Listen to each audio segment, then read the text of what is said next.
Alright, here we go. Sorry about that. We're gonna continue with the game. Let me know if the sound is good. I should have asked if my volume on my mic was good, since I'm just, like, yelling. I'm trying my best not to be as loud as I normally am, because I know people don't like that. And, like, I'm not a loud person, but if I'm passionate about something, I accidentally become loud. Shit happens, you know?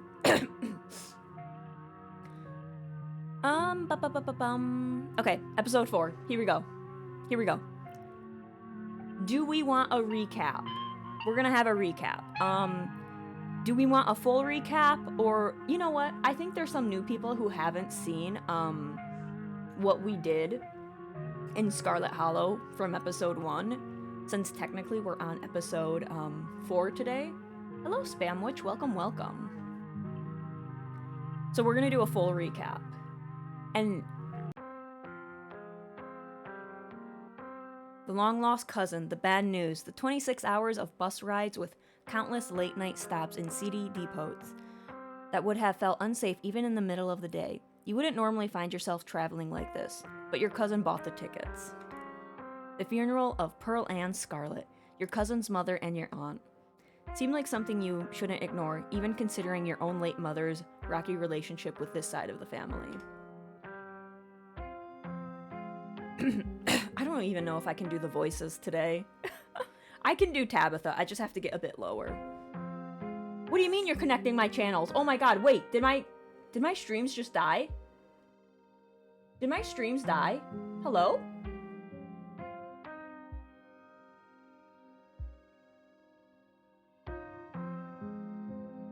No, I think Restream just took a shit. That is the second time Restream did that. Why does it do that? Because now I'm gonna have to bring up YouTube, and now the chats aren't gonna be combined. God bless America. I'm so mad. Restream, why? I bet you if I paid them, it wouldn't do this all the time. I don't want to ignore the YouTube chat. Hang on, guys, I'm sorry. I have to get to the YouTube live.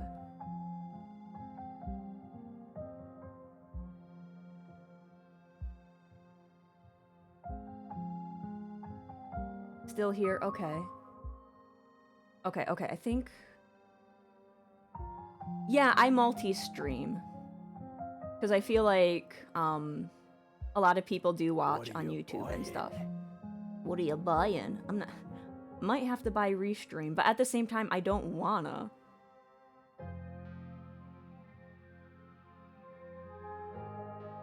Yeah, it, like, missed some of the YouTube comments.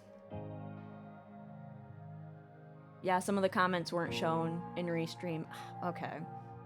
Sorry, guys. Okay. Anyways, continue. Welcome to our family's humble estate. Unfortunately, due to the current state of the house, only a few rooms will be safely accessible during your stay. I wouldn't go wandering anywhere else if you value your limbs. The floors have been known to give out.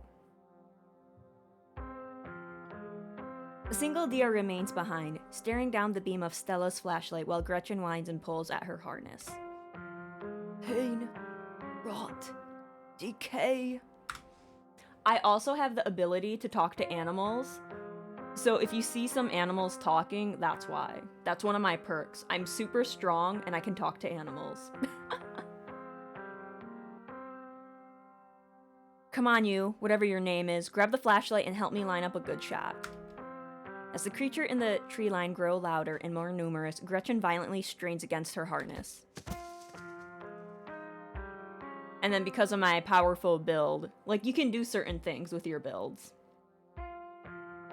Like, for this one, I was able to grab Gretchen and also use the flashlight. And I also punched an enemy in this episode. You heroically dive forward, tucking Gretchen under one arm and grabbing the flashlight with the other. I said aim the damn thing. Quick. Perfect. It actually does say I punched him. As it recoils, you plant a foot firmly in the ground and throw your body towards the abomination to your right, your fist firmly connecting with a powerful haymaker. Hell yeah. Its body feels wrong, as if your blow had just collided with a bag of loose organs instead of a living creature. My grandmother called them ditchlings, and they are a terrible omen, a sign of great suffering and destruction to come. Make yourself at home. Yeah, I just met this woman day one, and she's like, hey, wanna stay the night at my house? And I'm like, oh, cool. Pog, let's go. Instead of going back home to my cousin, and then my cousin, like, freaks out. From now on, you're back at the estate by bedtime. No more impromptu sleepovers. She's just jealous. Wow, that is some heavy stuff. No wonder Stella seemed distant. I'm gonna keep my eyes open for you. The diner is where everyone comes to gossip, so I hear a lot about what goes around here. I'll let you know if anyone mentions those monsters or anything else strange or unusual. Also, speaking of, we just saw 2 romanceable characters. There's romance in this game. I found that out. Like, there's certain people. So Avery, Stella, Kanika,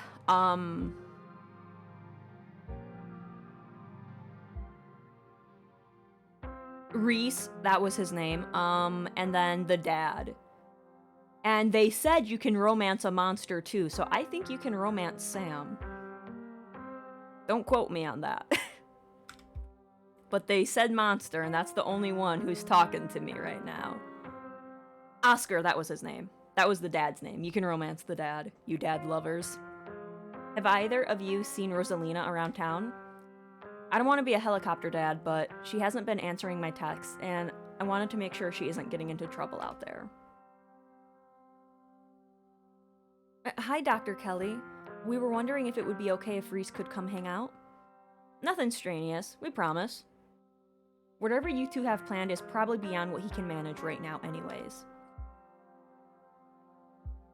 See, I think Sam is, Wayne.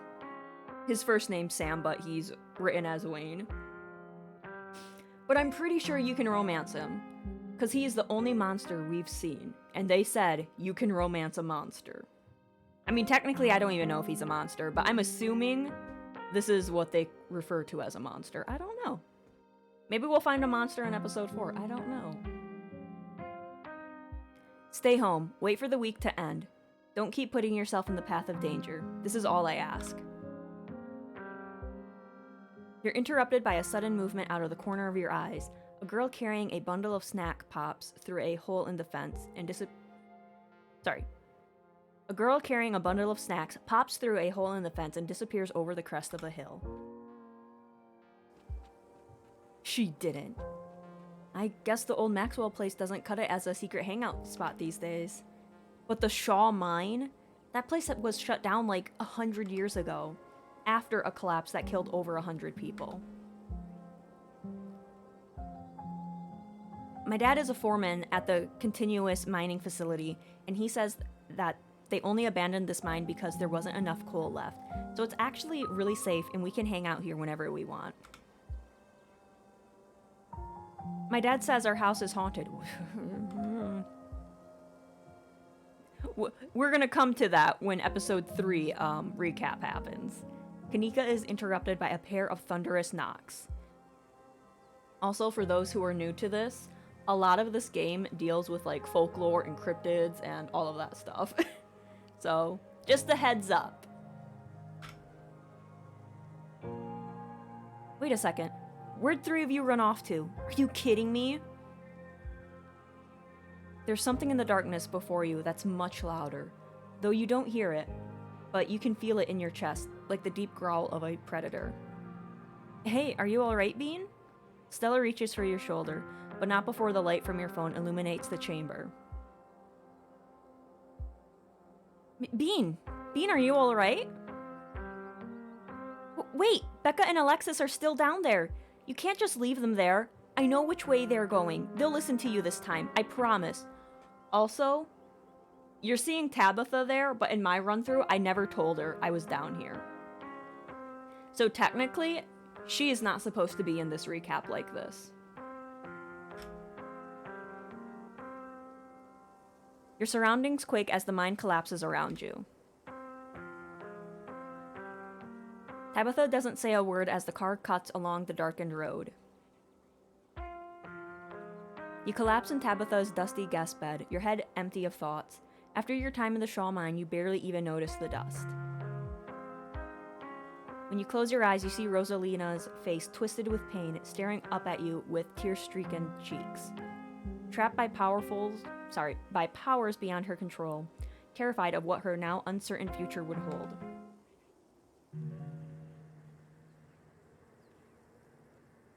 As you're ready to leave, Jeannie approaches from the far side of the kitchen. Tabitha remains between the two of you, impatiently tapping her foot. Oh, Bean, before you go, I heard about what happened last night. I mean, I heard about it before Miss Tabitha mentioned it just now, and then I heard it just again. I just wanted to say that I'm so sorry you got caught up in that. I'll be praying for Oscar and poor little Rosalina. They're both such sweethearts. Couldn't have happened to nicer people. Morning, is the new blend ready? I didn't use her voice there. Of course. Bean, if you'd like to keep Miles company, Tabitha and I will just be a minute. Well, you've never seen a man beside Duke before, but whoever he is, he's big. He's actually really massive. If it ain't Bean, Bo, this is Miss Scarlet's cousin. She was there with Scarlet that night in the woods. It's a pleasure to meet you, miss. My name is Bo. I'm Duke's boy. Hope you've been faring better since all the unpleasantries. And with that, breakfast is served. They also didn't mention, but in the first episode, the reason why Duke was out in the woods was because his chickens were missing, and we found his chicken, but it had, like, something in its stomach. I think it was a ditchling. We don't know for sure, but we went to go... Duke was out in the woods to go save Birdie. So, yeah, currently there's animals in the woods with weird things in their stomachs. I'm assuming ditchlings. And with that, breakfast is served. He's a dog. You can tell this dog is the mayor from his little sash and his fancy top hat. There's a regal air about him, almost as if he knows the position of authority he's been elected to. Before you can catch up to your companions, you're intercepted by a nervous man with a cross around his neck. Sounds like old Gretchen and the mayor may have some unresolved issues, wouldn't you say? I'm Pastor Daniel. I take it you're Bean? Everyone's been buzzing about you. I'm so sorry about your aunt, but I'm sure she's in a better place now. I don't know why I say aunt. I say aunt. I wonder if that's just the southern pronunciation. I don't know. But I say aunt. But for this game, I just bleh, aunt. If you'd ever like to discuss your beliefs, my door is always open. The basement is what you might expect out of a tortured artist who spends all of his time confined to his studio. Discarded canvases line its edges, while trash and sketches leak out from their piles in the corners of the room, hiding the bare cement floor. Ghoulish faces coat the wall in paint, sneering out at their creator. This is just a normal artist's room. I'm just gonna say that. Your mom is so scary. She can be a little intense, kind of overprotective, which I guess makes sense. Anyways, make yourselves comfortable. You'll have to forgive the mess. I've been distracted lately, haven't been cleaning much. Dinner is already laid out. Dinner rolls, spaghetti, and a light salad. Kanika anxiously picks at her food. Stella is nervously talkative, and Reese is suddenly quiet and tense. His shoulders tight as his mother perches on the chair next to him. Dr. Kelly eyes all of you with a sharp, fierce gaze. So, we were talking about maybe watching a movie sometime this week, while Bean is still in town. We'll have to see how you're feeling. I can handle a movie, Doc. Yeah, we'll just sit downstairs in the dark. Reese is used to that. I'm sure he'll be okay. You're always overestimating how much you're able to do, Reese. This is why you keep getting sick. If I get sick, so what? It's not like that's ever going to change. I'm sick every day, and I'm not getting better. I don't want to spend the last few miserable years of my life holed up in the basement alone just because seeing my friends has been deemed too strenuous. I'm an adult, for God's sakes. I can't believe I have to ask for permission from my mom just to have friends. Oh. Reese stops mid-sentence, wincing in pain and wrapping himself in his arms. Don't say things like that. I'm doing everything I can to try and fix this. Silence as Dr. Kelly's eyes shoot open. Reese? Reese abruptly pulls himself from the table and leaves. Hey, you're just in time. Rosalina's situated in the back room. Alexis is gonna keep her company while we hopefully get this all sorted out. Hey, I hope I'm not too late. Have I missed any creepy paranormal stuff yet? Whoa. Also, if you're nice to your... Why is there a sexy Pikachu back here? I never noticed that when I played episode 3. But now I'm concerned. Why is there like a sexy Pikachu back there? You know what? I'm not gonna judge. Anyways,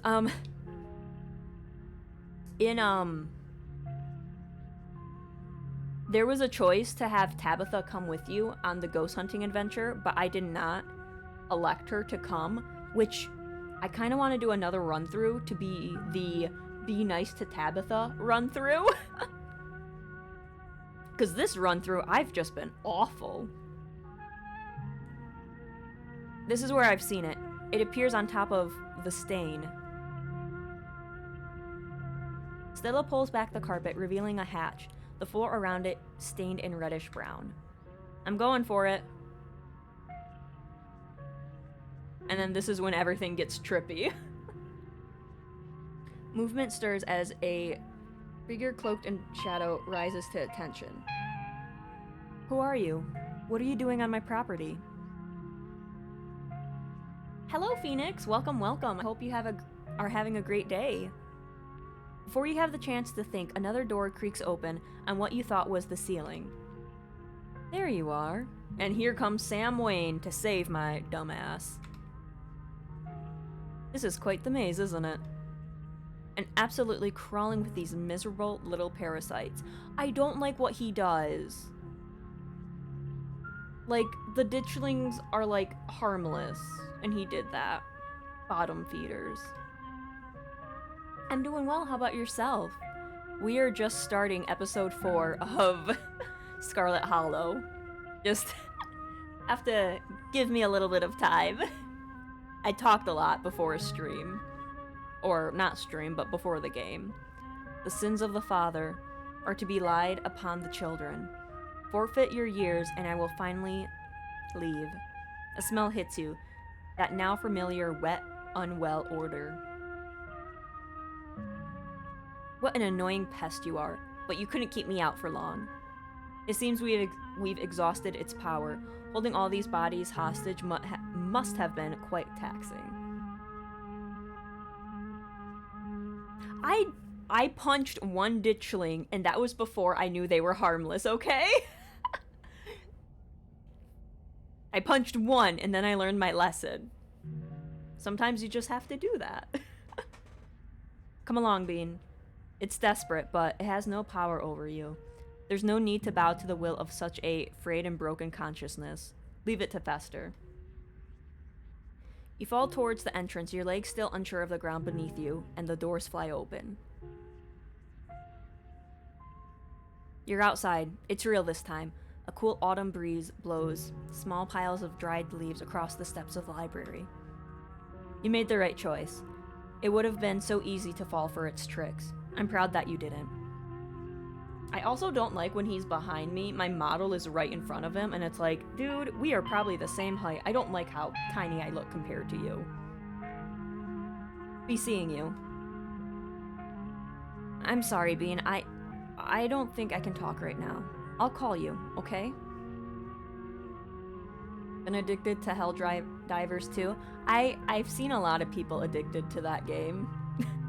She hurries off down the road. I'm looking forward to continuing our chat tomorrow once you've had some rest. You don't even notice yourself entering the guest room and falling into bed. Suddenly, you're just there, buried under your family's musty covers. Before your thoughts can drift away to nightmarish recollections of hours past, your phone buzzes on the nightstand. Hey, sorry I ran off earlier. Wound up in a really bad headspace. I care about you so much. Just need some time to get a handle on things. Sorry. The spirit of Charles Shaw Jr. now commands the entirety of City Hall, a swirling void of wrath and despair that the people of this town will have to learn to ignore. Disaster looms in its tallest yet over Scarlet Hollow. So now, we're starting episode 4. You open your eyes. It's a new day. Last night seems so far away. You can almost pretend the horrors you witnessed in the annex were nothing but a nightmare, chased away by the harsh morning light. But you know that the furious spirit of Charles Shaw Jr. yet lingers, locked behind the doors of the town hall, still tied to the earth by its hatred of you and your bloodline. An involuntary shudder runs down your spine. But your thoughts are interrupted by the buzz of your phone on the nightstand. Hope you made it home okay. I haven't heard from Stella since last night. How about you? You check your messages. There's nothing from Stella. She messaged me last night. I'm worried about her. I'm glad you've heard from her, at least, but I'm worried too. Let's meet up in town. We should go looking for her. Looks like you've got your morning plans already. Okay, I'm gonna take a shower, because you might as well take a shower before starting the rest of your day. And I said this last time. The last time I was in the shower, I was like thinking about Sam Wayne, and I'm like, oh god, I bet he's peeking in here, tee-hee-hee. And then he says, like, near the end of episode 3, he's like, yeah, I'm always watching you. And it's like, god damn it, he was watching me. You step into the guest bathroom and into the shower. It feels good to wash away the grime of last night's haunting, but eventually you'll have to leave this place and confront the rest of the day. In the meantime, you... Let's see. There's a lot of stuff. This game is by the same people that did Slay the Princess, so there's a lot of text.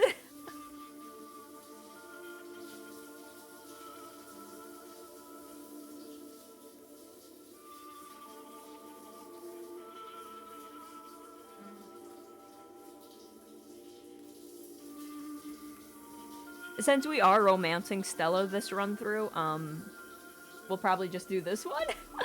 Think about Stella running off last night. Hopefully she's just sleeping in. You're done here. You turn off the faucet and dry yourself off.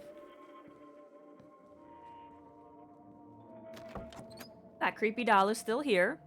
You make your way to the closet. There's no denying it. The doll moved. Oh, God, you moved? The doll moved at some point since your most recent visit. But your long-dead relative's creepy doll isn't the only thing that's different. Someone was in here. Something to mull over for the rest of the day. Okay. It's time to face your cousin, and she's gonna beat the shit out of me. Little creature. Who hates me. She's not here, but it looks like she left a note on the counter. Had to run. The librarian needed a new house, so I'm giving him the keys to Maxwell Place.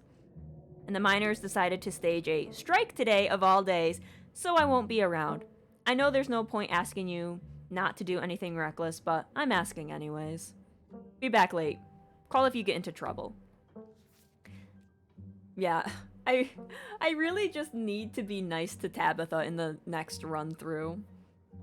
But, like, I don't want to start another run-through while I'm still in the process of this run-through. We have 5, 6, 7... Like, after this episode, we have 3 episodes that we're waiting on. Time to figure out the rest of your day. We're gonna talk to Frou Frou. You walk over to the creature. Oh, please, no. Not French. I have to deal with this at work. And I don't know it. I missed you last night. I missed you last night, Frou-Frou. That makes one of us. Will you ever let me pet you? And coat my fur in your disgusting human oils? None.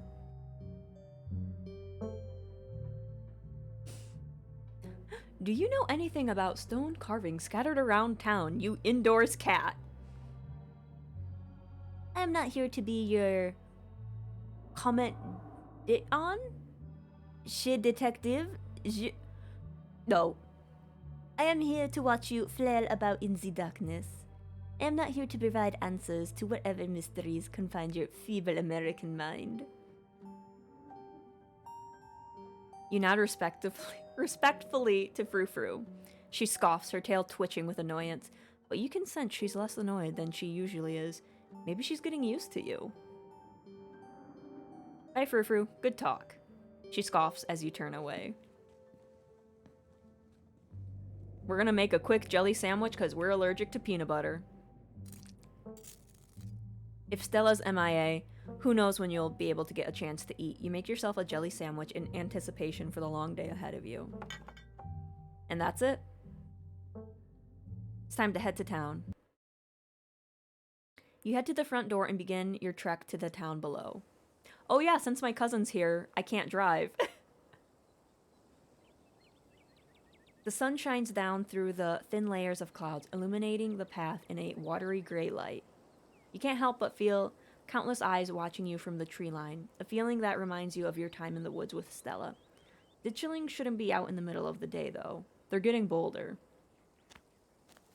Oh, Avery! To your surprise, you find a familiar face making its way up the path towards you. Hey, I was just coming up to see you. I hope you were able to get some sleep after everything that happened last night. I was up most of the night, totally wired on adrenaline. Even if I'd been able to chill out a bit, knowing that thing was right down the street, yeah, not super conducive to a good night's sleep. Does the library look different? Like, can you see the haunting from the outside? It's boarded up, but I can't say I've gotten close enough to see much of anything yet. Are they releasing all 3 episodes at the same time or separately? They are releasing them separately. So we're gonna get episode 5, and then we're gonna have to wait for episode 6. And from what I've read, this upcoming episode, there's a lot of text and a lot of connecting stuff, so it's gonna be a while. There's no ETA. So I'm just gonna assume end of the year, maybe.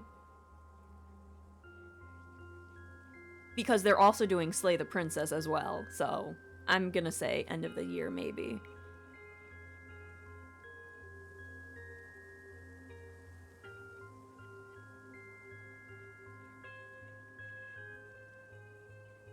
My floofer Bonbon says hi. Well, say hello to the creature for me. We love creatures here. We could always check it out together. Though, maybe we'd better not tempt it. That ghost seemed pretty desperate to eat your soul last night, and I don't even know if I mean that metaphorically or literally. Hopefully, some slapdash plywood is all it takes to contain that thing. I don't like the thought of it spilling out onto the main street if it smells a drop of scarlet blood nearby.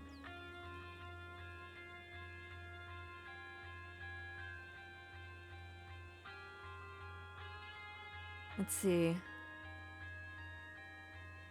I'm sure it'll wear itself out soon enough. There's no way it can keep up that level of haunting forever.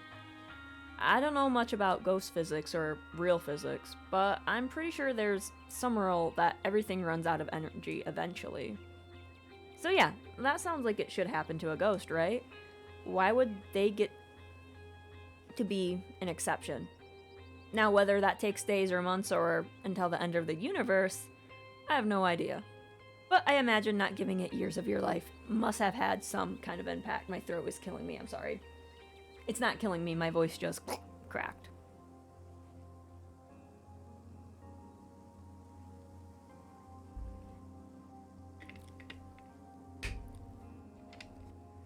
I hope it's soon too. Like, one of the things is a lot of the games I'm waiting on, I have to like wait for like the DLC or the new episodes, and it stinks. You didn't give it a free lunch, and maybe that means it'll have to go back where it came from sooner rather than later. There's ditchlings everywhere now, even though it's daylight. Avery turns to survey the tree line. I noticed a few on my way up. They're kind of funny, now that I'm getting a good look at them, with their scrunched up little Sharpay faces. So, should I be worried about these things? I know they're a bad omen or something, but like, are they dangerous? They're not gonna eat me if I take a wrong turn, right? They're not a big deal. Just hit them with a stick or something. They'll scatter away. I punched one and left an imprint of my fist in its face. Wayne stepped on one and it exploded. They're not very threatening. Maybe they're not threatening to you. You're kinda ripped. I know I am. Thank you for noticing. And that guy, Wayne, I mean, he's not human, right? Are you comparing me to Wayne? Are you saying I have the same body type as Wayne? How rude. Rude! Still, if you're not worried, I won't worry either. I'll just be sure to keep my eyes out for a stick, I guess.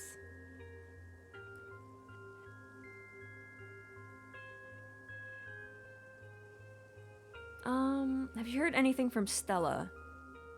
I haven't heard from her, though we don't text much, and I haven't checked with Winnie to see if she came in early for breakfast or anything. But if you haven't heard from her, that doesn't sound good. Seeing her like that last night was awful. She's usually so unflappable. Kanika and I are meeting up to look for Stella. Wanna come? Absolutely. I told Winnie I'd be coming in late today, so I've got time. I don't know how much time though. From what I saw this morning, there's already a few miners already holed up there. They must be using it as a home base for the strike. Oh, by the way, there's a strike going on. I'm sure you already know that though. Have to imagine Tabitha would have told you this morning. Ooh.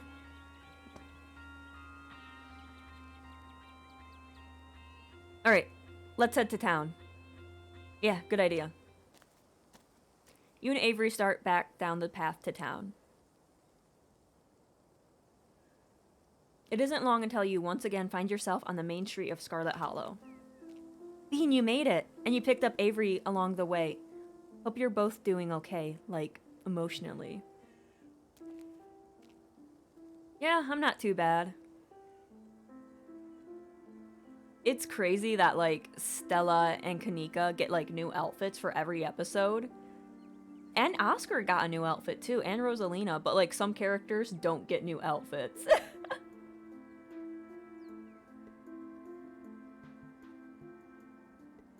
That's good. I feel like I got crushed by a steamroller or something. Joints all out of whack, totally exhausted, and super foggy. Mom has been insisting I caught a cold, and I wasn't buying it, but as of this morning, I've come around. It's definitely something beyond exhaustion, even considering the ridiculous, stressful week we've all had. I think it's only Wednesday. Or, no.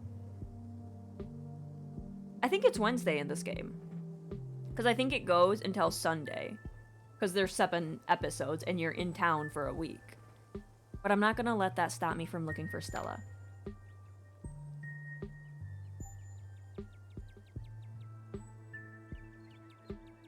Do you think there could be a rational explanation for this? Kanika sighs heavily. Rational? Sure. Rooted in the reality that, until a few days ago, I thought was devoid of all magic and supernatural shit? No. Ghosts are real. They can suck you into illusory dimensions and puppet your body like a fleshy marionette. Next thing you know, we'll find out there's a secret society of warlocks running the country, or that angels are real. Probably. I mean, look what happened to supernatural angels. Also, wow. Never thought I'd talk about Supernatural on the show, but... On the show? Stream. Damn, this isn't a show. You gotta admit, it's kind of thrilling, isn't it? Anything could be possible. Who knows what the new day holds for us?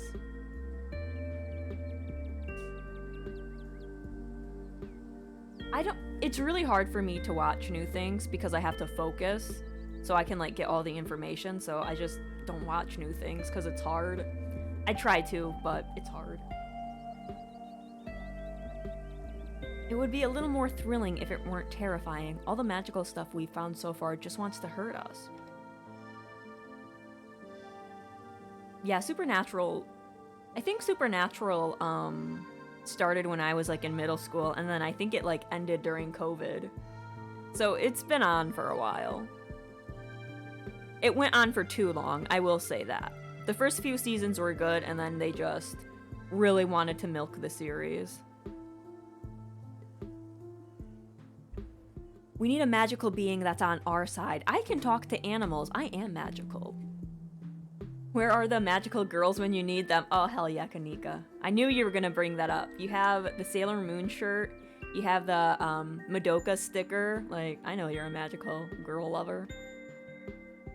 Though, I guess we've already have an animal whisperer, don't we? That's pretty magical. Hell yeah, it's me. Wait, you can talk to animals? For real? When were you gonna tell me? Wow. I'm gonna need you to tell me what every animal we meet is saying. This is too cool. You, really took that in stride, didn't you? I take everything in stride. There's no better way to live. She's the magical girl.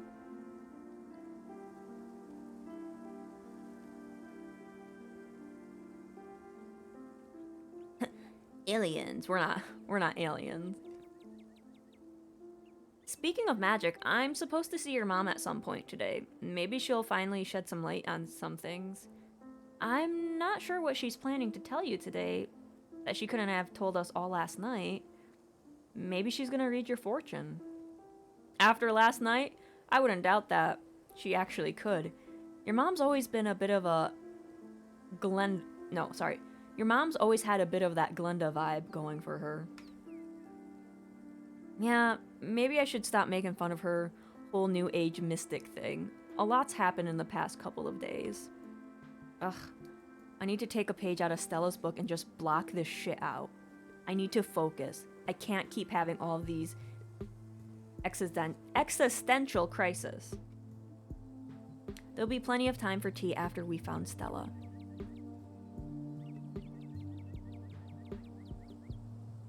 Let's not dawdle. I'm worried about Stella, and it doesn't feel right to be doing anything that isn't actively looking for her. Agreed. Let's get to work. Where to first? Alright, let's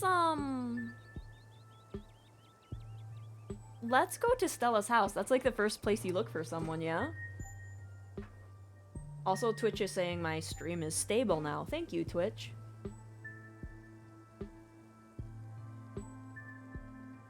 Did my YouTube stream freeze? No, it didn't. Okay, let's go to Stella's house. Good place to start. Maybe she just slept in. That's what I'm hoping.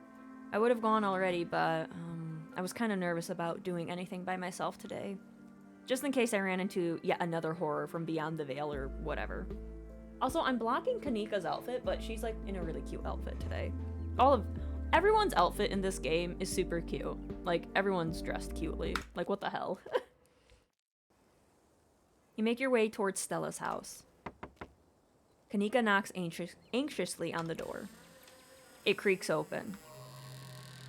Your protective instincts set in, and the muscles in your arms tighten. Your shoulders straightening. If danger lurks ahead, you're ready for it. I'm gonna punch anything in my way. For the life of you, you can't remember if Stella closed the door behind her when the two of you left for the library yesterday morning.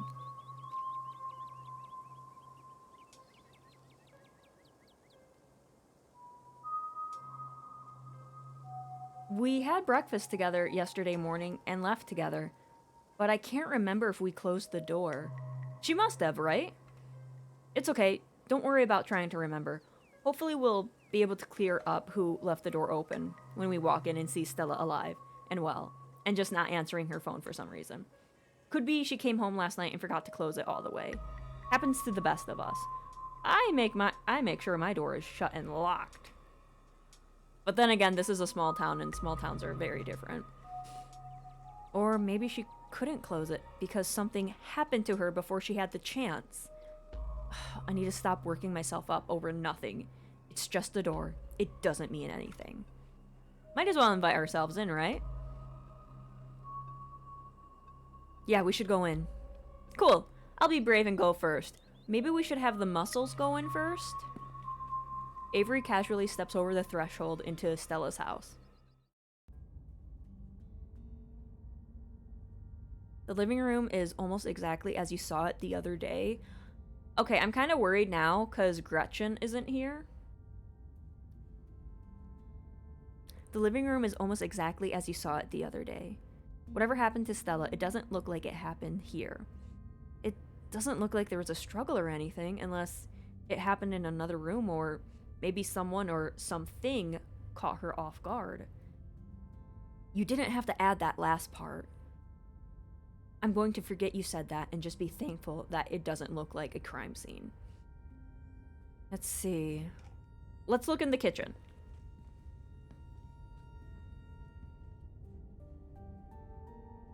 She was making a sandwich and didn't put it away. I'm a little concerned. Also, I still want this.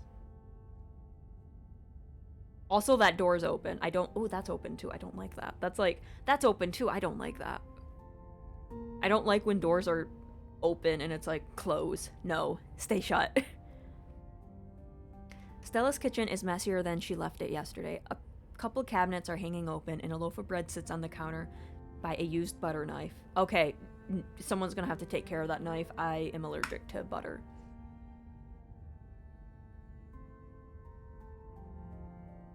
Someone was here after Stella and I left yesterday. We didn't leave the kitchen like this. So what? Do you think someone rummaged through the kitchen? She must have come home last night. Why would anyone else leave the living room in one piece just to trash the kitchen? I mean, the town's surrounded by monsters. Maybe they got hungry. Or maybe she came home last night and had a snack and didn't feel like putting things away. I feel that, but then that leaves us with another question. If she came home last night, where did she go? And why did she leave? And why haven't we been able to reach her? Let's look in Stella's room. I love that Mothman plushie. Can you see it?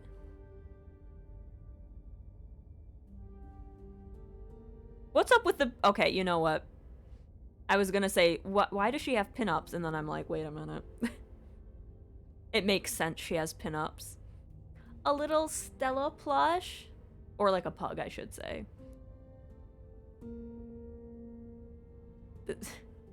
This is just reminiscing about when I used to live at home, how messy my room would be.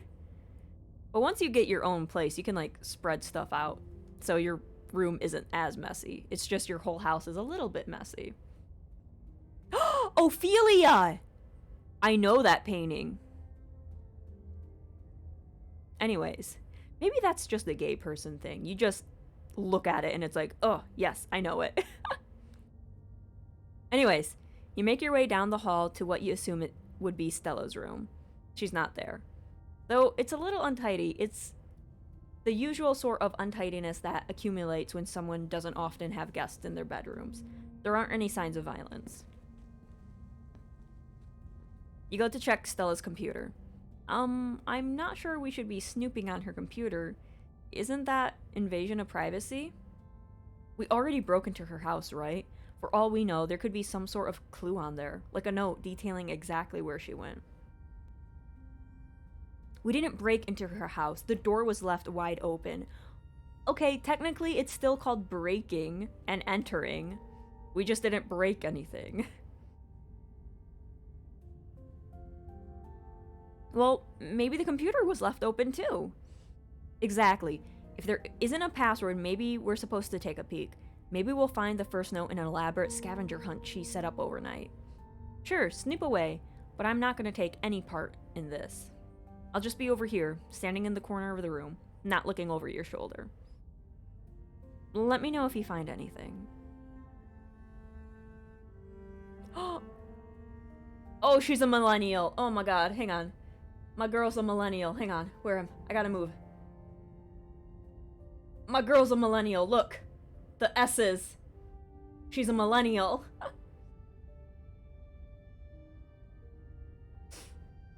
Oh, man. Good times.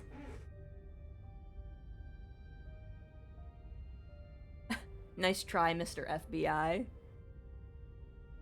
Stella's desktop is horrifically cluttered. There are simply too many files and folders to fit on her monitor, and they overlap with each other in a chaotic, multi-layered display. You know, for her being a YouTuber, I'm surprised she only has one screen. Like, I feel for like, honestly, even if you aren't a content creator or anything, I feel like you still need 2 screens. The more screens you have, the better. That's how I feel.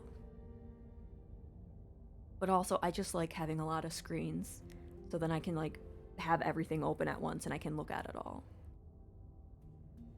Whoa. How do we find anything on here? You don't. Come on, let's go.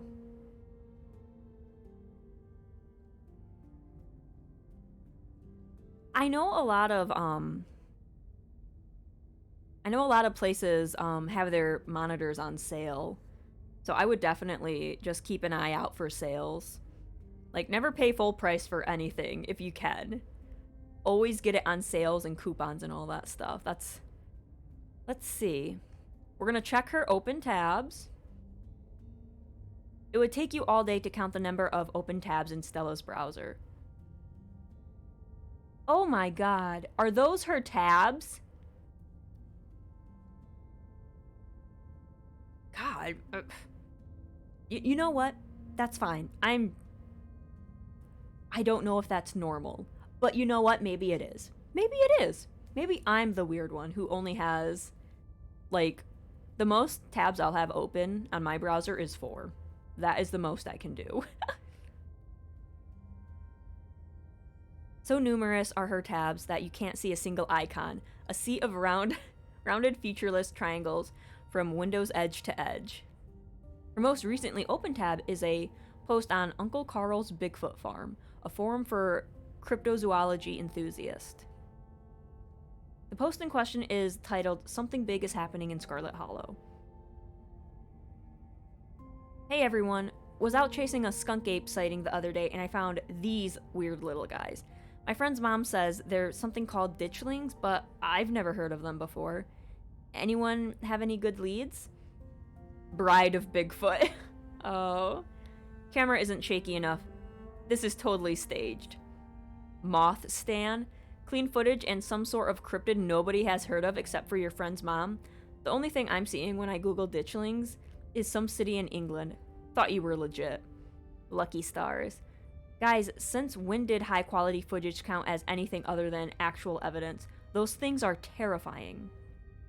Gary numbers. Since every low budget horror movie started doing guerrilla marketing, I smell an ARG in an appellation. I'm serious. I've got a ton of extra footage. Look at this nest. They've been doing something to the animals in town, and they're apparently some sort of bad omen, like Mothman. Moth stand. Okay, I'm listening. I love me a Mothman. I love Mothman too. He is poggers. Why isn't there a Mothman VTuber? Why isn't there? I believe you. Ugh. Lucky you're falling right into her lap. I don't trust YouTubers. They're entertainers, not scientists. The thread continues on into the next day. Hey, okay, so 1, this isn't an RNG. I would never. And 2, you're not going to believe this, but we went into an abandoned mine last night to investigate things, and I'm pretty sure we found some Tommy knockers. Listen to this knocking we managed to capture on tape. There's a link to a audio file called Tommy Knockers Real Wave. Just because you put the word real in your file name doesn't mean they're real. 2 supernatural events on back-to-back nights? This is so fake. I can't believe I bought into that River Runner hype. You're so full of it. YouTubers are always going to sell out to big indie horror. This is kidnapped by aliens all over again. Also, lol, doughy white things and now loud popping noises. This is definitely an RNG. Did you sell out to Pillsbury? Stop cyberbullying her or I'm gonna call the mods. Ooh, Uncle Carl came in, locking this thread and giving everyone a 7-day ban. No cyberbullying and no self-promo. The thread ends. Wow, poor Stella. Remind me to never be internet famous. Here's hoping my SoundCloud stays niche and underappreciated until the day I die. I kind of feel that. Sometimes when you get big, you get a lot more haters. For some reason, I don't understand people who hate watch. Like, I guess you have nothing to do better with your life. You just hate watch. I don't know. You check Stella's search history. She hasn't visited any websites since Tuesday night. If she came home after last night's incidents, she didn't touch her browser. Her search history is almost entirely work-related. A furious series of queries from various monsters and cryptids that might fit the profile of ditchlings. That's that. Okay, I think we've seen enough. Once I learn how to drive, I'm gonna get a part-time job and buy a nice one. Yeah, that'd be nice. Yeah, like sometimes I'll go to people's streams and they have a ton of people chatting and it's like, oh, I'll just stay a little bit quiet. It's very hard to keep up in those chats. So sometimes I'll just like lurk and not chat. Thank God.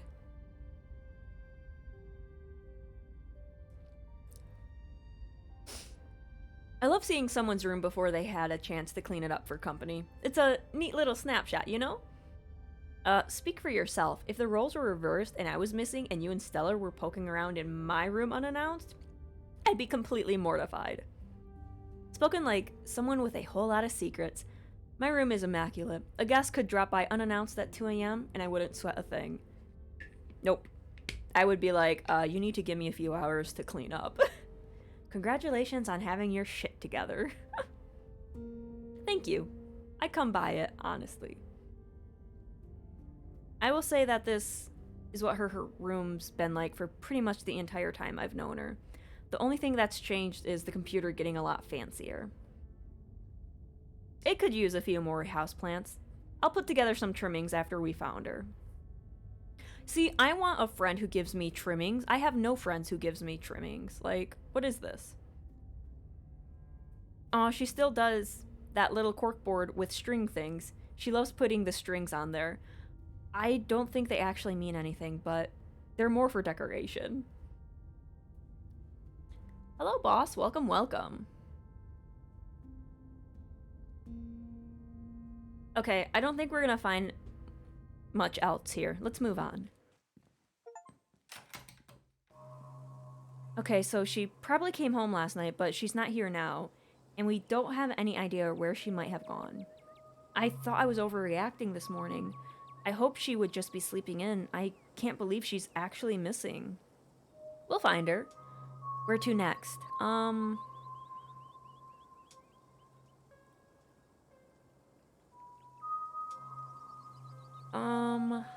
Let's talk to Oscar and Rosalina. Maybe Stella's talked to them. Let's check in with Oscar and Rosalina. They should be at the old Maxwell place. Tabitha dropped the keys off this morning. The old Maxwell place? With Rosalina's leg, the way it is, and everything they've been through, now they have to stay in a broken down ruin that should have been bulldozed years ago? I guess it's good they have a roof over their heads, or what's left of a roof. Your cousin is gonna get an earful next time I see her. Kanika storms off down the road, and you and Avery follow close behind her. Man, I miss walking around with friends and going on adventures like this. A lot of my friends don't live in the same state anymore, so we can't do this. And it's so sad! Pixel! Get away from me. I'm supposed to be an indoor cat. I'm not supposed to see things like you. You don't even talk, you freak. You turn to see a ditchling approach a cornered Pixel in the alley. He must have slipped out of the library with everyone else last night. The ditchling, distracted from its hunt by your arrival, cranes its neck to face you, its eyes settling on you with alien indifference. Punt it! You take a deep breath and focus on the creature's body before propelling yourself towards it. Your foot connects with the ditchling's hide, leaving an imprint on its body as it crashes into the wall. It makes brief eye contact with you in the alley before both you and it turn to face a particular sight.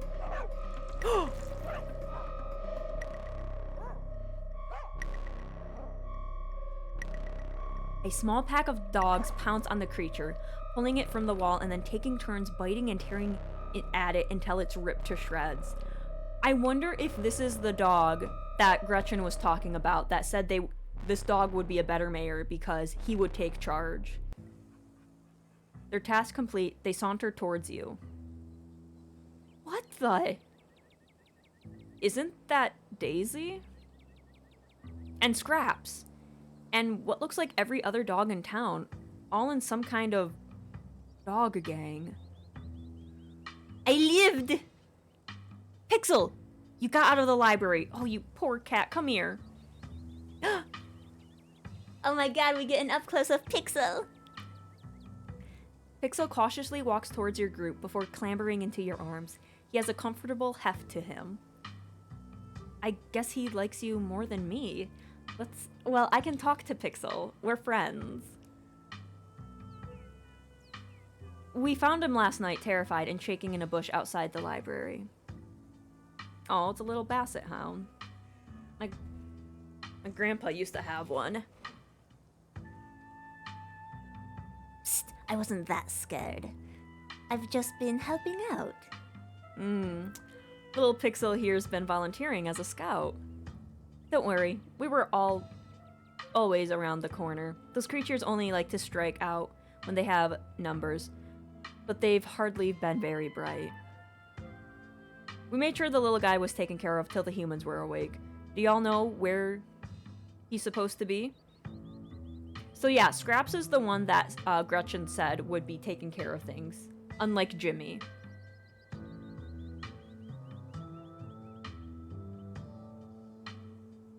So you're this Scraps I've heard so much about. The one and only. This here is Daisy, and we've got a few other concerned locals with us as well. Just making sure the dogs and cats of Hollerer are well cared for, considering recent events.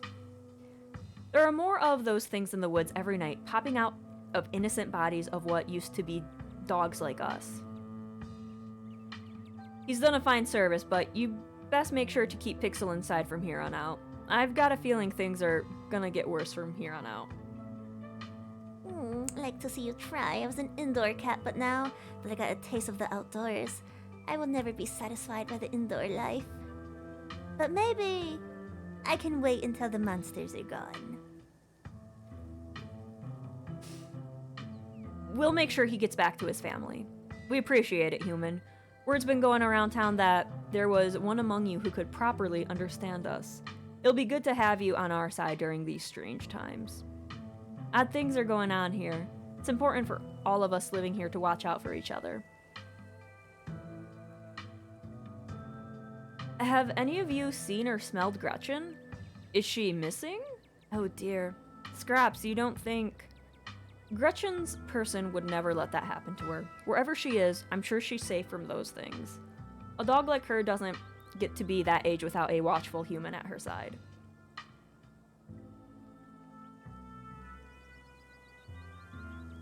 Can you help us find her? You've got better noses for this sort of thing. We'll do our best. We didn't intend to make any more trips out into the woods, but if it's for Gretchen, we'll take the risk.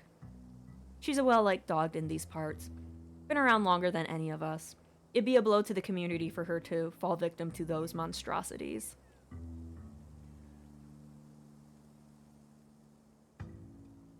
Let's see. Gretchen really admires you, Scraps. Oh, she flatters me so. I'm nothing special, just another dog. All the more reason to go after her before it's too late. Don't be so modest, Scraps. You're the kind of dog other dogs listen to. That's more than can be said for that Jimmy. He thinks he's so high and mighty just because he can sit and stay the best. As if obedience is the best quality in a leader.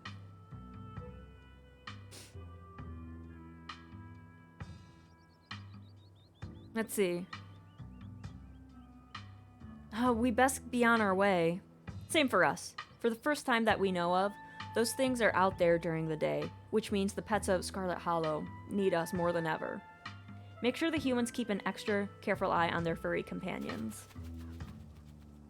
The band of dogs scamper off. You just had a full-on conversation with those dogs. It is so weird when you do that. Weird or cool? I wish I could hear the other side of the conversation. It seems like there's a whole dog culture in this town I've been missing out on. Knowing dogs are capable of carrying a full conversation is going to make being a vet really weird. You'll just have to hire Bean as a translator. You'd be the best vet in the country with someone like that on your staff. Pixel in tow, you and your companions continue to Old Maxwell Place. The Old Maxwell Place. It was clearly once a mid-century modern home and undoubtedly quite stylish for the time, but it's been abandoned for unknown decades and moss and vines choke its exterior, barely concealing cracked walls and dust-clouded glass. I mean, you could fix this up and it could be super cute. Fix the roofing, fix the glass, fix the holes. Look at all of that light. Natural light. Oh. Hi, where the heck are you taking me? This isn't my home. Before you can approach, the door opens and Oscar pokes his head out from the entryway. Hello? Oh, sorry if I startled y'all. The walls here are worn down enough I could hear you coming back from a block away.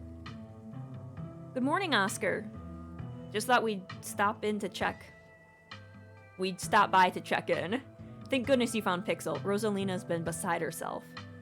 Oscar's voice is tired. He had a long night, and it shows, his graying face seemingly having aged in the hours since you last saw him. Please, come in.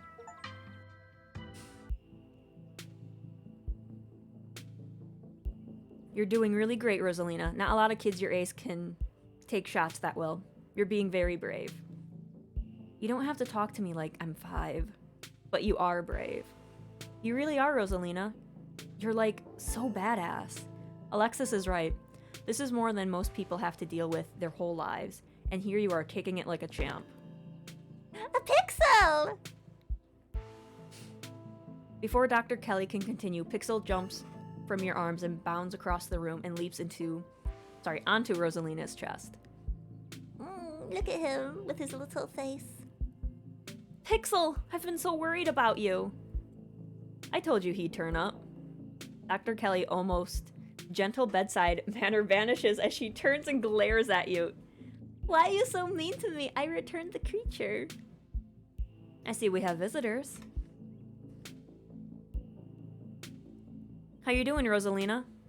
Tired. My leg hurts. A lot. But the medicine is helping. It's not so bad now. And what are you not going to do today? Walk around. Sorry, Dr. Kelly. I should have been better at stopping her. I take full responsibility. As her father, I should have... Before we continue, I actually have a cardigan like this too. Therefore, I must be a dad.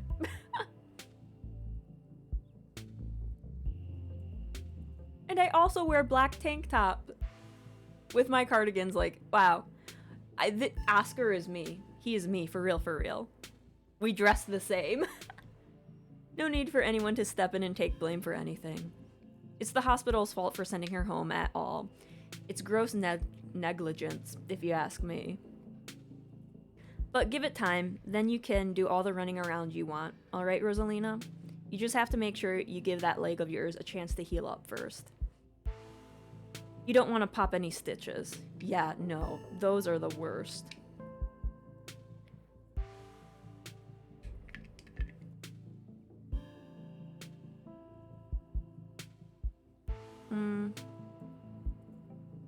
What's gonna happen to your career now that the library is closed? That's a good question. I was up all night wondering the same thing. If things stay the way that they are now, it's essentially like the library burned down. The books are inaccessible. The building is unsalvageable.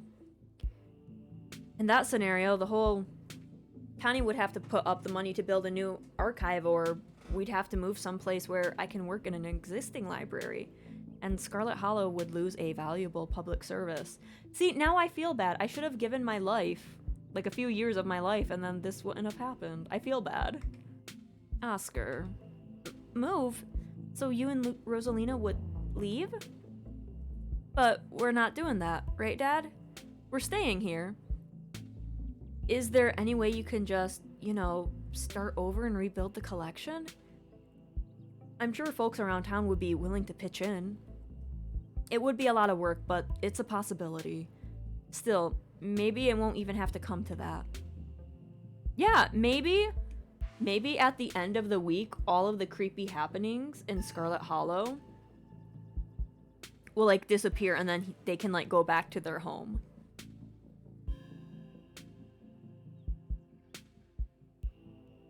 We could always try to do a rescue mission for some of your stuff. No, absolutely not. No one is going back in there until we have a thorough, researched plan of action. This goes especially for you, Bean. Who knows if you'd be able to leave again. You've done enough for my family. How about no one is going back in there, period? We're gonna deal with it eventually. Boarding up the libraries isn't a permanent solution. Are you sure about that? Because I don't see any reason we shouldn't just leave the thing alone forever.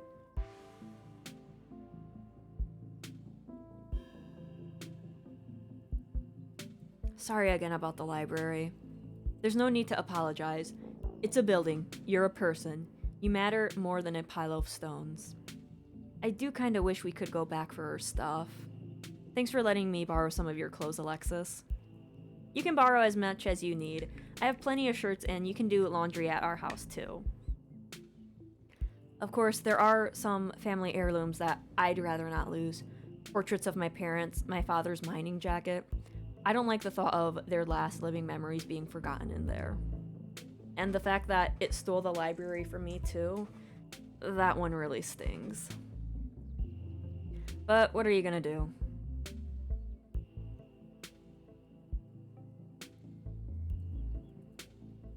Let me see.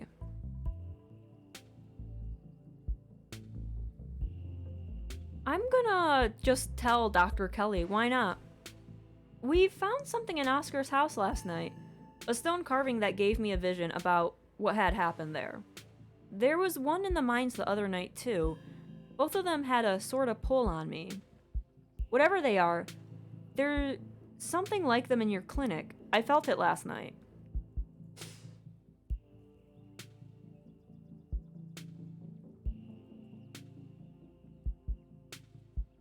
Have you noticed anything weird at the clinic? No, it's just an old building. It has a lot of history, but that doesn't mean it's haunted or that anything supernatural is going on. I understand that there have been some strange events in Scarlet Hollow this week, but despite what your funny feelings might suggest, the clinic is safe. But if something does happen at the clinic, aren't you worried about Reese? If it's anything like what happened to us last night, none of you have to concern yourselves with my son's health. I know how to take care of him, even in a supposed ghost emergency or whatever it is you're worried about. How's Reese? He's fine. Had a rough night, but he'll recover. He's used to this sort of thing. He just needs a couple of days to get back on his feet. That means no more excitement, not even a movie. I'm sorry to hear that, Dr. Kelly.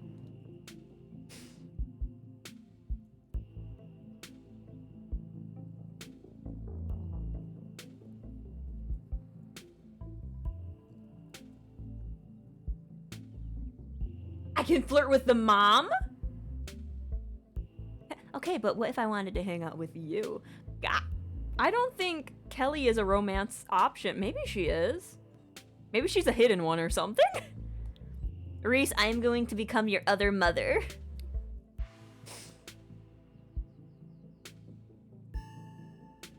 But what if I wanted to hang out with him again? He's cool. You don't always get to do what you want. You have to take other people's feelings into account. Other people here meaning my son and meaning me. I've been taking care of Reese his entire life. I like to think that I know what's best for him here. I would like to apologize on behalf of my cousin for making you stay here. You don't have to fall on that sword for her, Bean. There's no need for anyone to apologize. Things happen, and it's not like we'll be staying here long term. I'm gonna get the library back, and our house with it. I best be on my way. Goodbye, Rosalina. Make sure you stay put and keep Pixel company, okay? I will. Bye, Dr. Kelly. Thanks again for doing this. I can't express how much. It's nothing. I'll call later today to see how she's doing. Good luck to the both of you. Dr. Kelly brusquely pushes past you and leaves. Oscar, before we get sidetracked, we're not just here to talk about monsters and what happened in the library. Oh? Stella's been missing since last night. Oh. You haven't seen her, right? Not since last night. Now I'm really starting to worry. It sounds like no one in town has seen her. That doesn't mean something bad has happened. But it doesn't exactly sound like it's all sunshine and roses for her either. I'm sure she'll be okay, but you should probably get back to looking for her soon. But before you go, there is something I wanted to get your thoughts on. Let's step outside. Oscar ushers you to the street. What's up? Is everything okay? Yeah, or at least as okay as it can be considering everything that's happened. But I don't exactly feel safe. Strange things are going on in Scarlet Hollow, and I'm tired of running from them. I want to get our house back.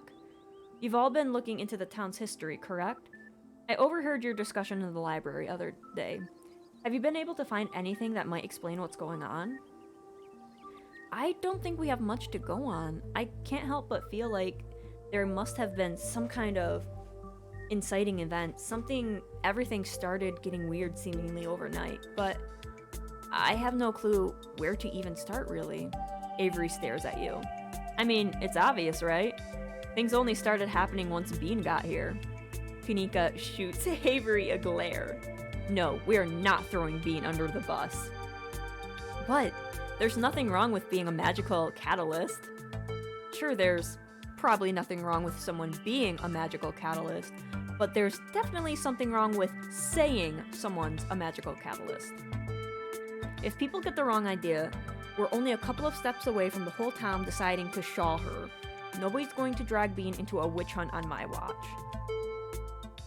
I like to think we've outgrown the days of running people out of town on rails. I'd rather play it safe. Don't worry, it's not like I'm gonna run around town telling everyone that Bean magicked a bunch of terrible disasters into existence. But if there's a catalyst for all of this, why wouldn't it be the lost Scarlet finally coming home to Scarlet Hollow?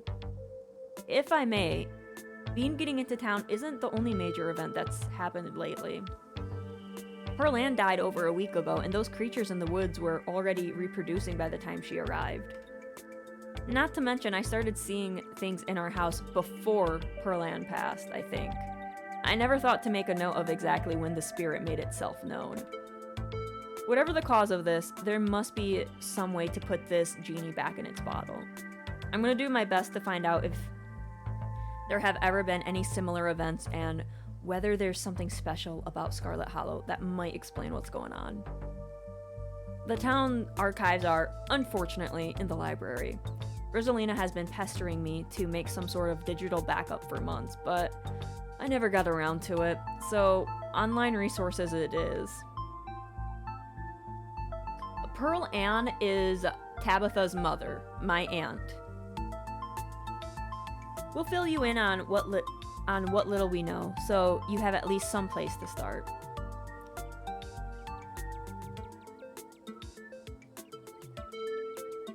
There's that thing in the clinic I mentioned, that poll. I wish Dr. Kelly were taking this as seriously as she should. Oscar, what did you tell her about last night? She didn't bat an eye at anything Bean said about the supernatural. She mostly just got defensive. Does she know how bad it is? I told her everything. She seemed to believe me, but who knows, maybe she was just being polite in front of Rosalina. Maybe the whole time I was ranting, she was actually just nodding along, thinking I had, like, a psychotic break or something. I don't know. She didn't seem to care about putting on a show for Rosalina once we showed up. I'll make sure to shoot Reese a warning text. He at least deserves to know something might happen.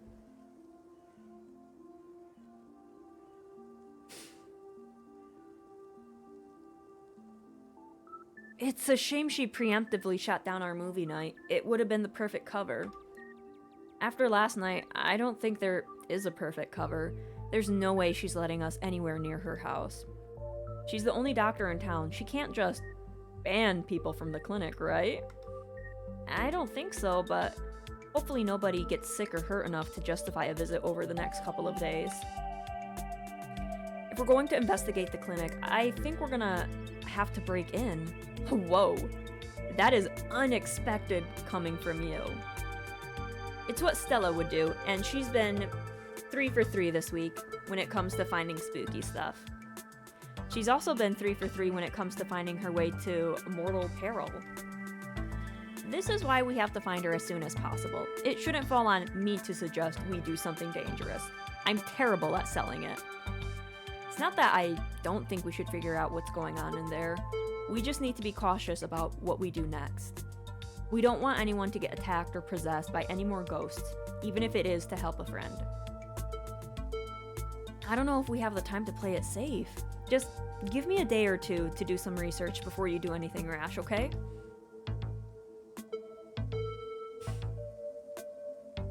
I think Sybil knows more than she's letting on. She wants me to come talk to her today. I know we've been over this, but I still think you're barking up the wrong tree. Why would my mom hide anything from us? She always had a strange air about her, hasn't she? I'd be interested to know what exactly she intends to discuss with you, Bean. I have a feeling she has more than tea to offer. Make sure Pixel stays inside, or he might get garbled up by ditchlings. The ditchlings are those things from the woods, right? With those faces? Yeah, the anguished doughboys. I kinda like them. It's like a hidden object game out there today, with all the weird little faces peering out in the bushes. Like them? Are we talking about the same creatures that have been laying eggs in local wildlife? I don't want to get friendly with them or anything, I just think they're kinda interesting. To each their own? I think some dogs kept him safe, like a gang of dogs. I know it sounds ridiculous, but we saw it with our own eyes. A gang of dogs? I suppose stranger things have happened. This very week, in fact, but we'll make sure he stays safe.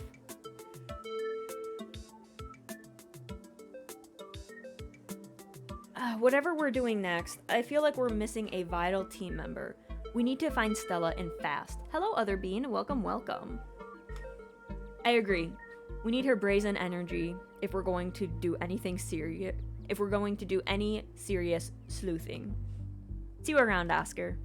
Let us know what you find. I will. We're going to get the library back, and we're going to figure out how to fix whatever's wrong with this town. So that's Oscar.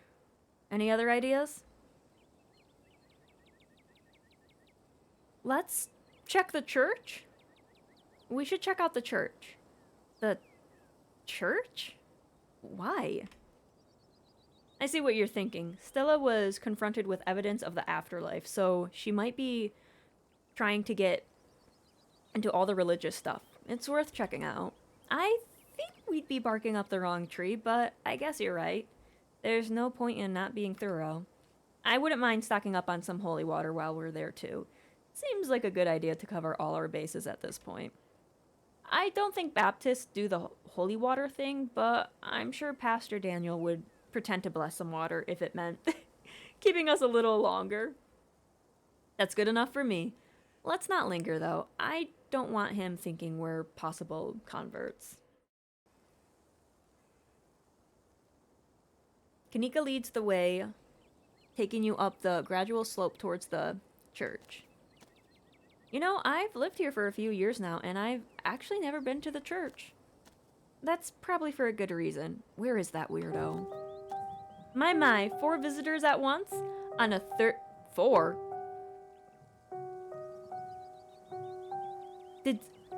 I wonder if Stella came here. On a Thursday? Oh, it's Thursday. This is unprecedented. But there's only 3 of us here. Oh no. Were we followed by a ditchling? Were we followed by Wayne? Oh, it's Zane. It's Zane. This is fine. It's Zane. Sup, old people? Okay, we're not that old. Oh, it's just Zane. Zane. I can't say his name today. What are you doing here? All the glimpses of death I've had in the past 2 days have forced me into the midst of a existential crisis, my dudes. I wanted to see if Faith held any answers for me. Yeah, Daniel does get that creepy music for some reason. I don't know why. Alas, I have not yet found the solace I seek. Give it time, Zane. It sometimes takes a while for the Lord to work his way into your heart, but when he does, you won't regret letting him in. Be sure to look over those pamphlets I gave you, and of course, I'm always here if you need to talk. Sure thing, Pastor D. Peace, y'all. Anyways, we're looking for Stella. She wandered off last night, and no one has seen her since. Oh god, my chair is squeaky. We're starting to get pretty worried. We hope maybe you or Janie had seen her? Can't speak for Janie, but I'm afraid I haven't seen her neither hide nor hair of Stella. If you'd like to talk to my wife, she's over by the alpacas. Though being, I was hoping we might be able to talk in private. What do you have to say to her that you can't say in front of us? Please, if you wouldn't mind, this is a personal matter. It's alright, we can get the juicy details later. I'd rather folks not pry into this. You know how rumors get. It's okay. I'm happy to talk with him. If you're sure, I guess we'll leave you to it while we check in with Janie. We'll be right over here by the fence that's conveniently in your line of sight, okay? See ya in a minute. Now they're over there just chatting. Your friends head off towards Janie and the alpacas, leaving you alone with the nervous pastor. I'm so glad you came. I've never met anyone else who could hear them. You have no idea how long I thought I must have some kind of insanity. I even thought at one point that it must have been the Lord himself talking to me through them. But they never had anything insightful to say, so I was disavowed of that pretty early on.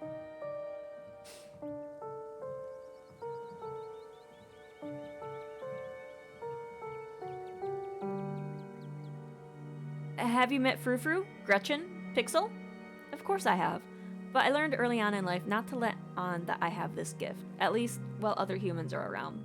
So I haven't spoken with any of them. Though I get the feeling Frou-Frou wouldn't talk to me even if she knew I could understand her. I've tried to befriend the alpacas when no one else is around. Emphasis on tried. They're surprisingly clicky, sorry. Besides that, I try to maintain a low profile, only chatting with the wildlife when I'm sure no one is looking.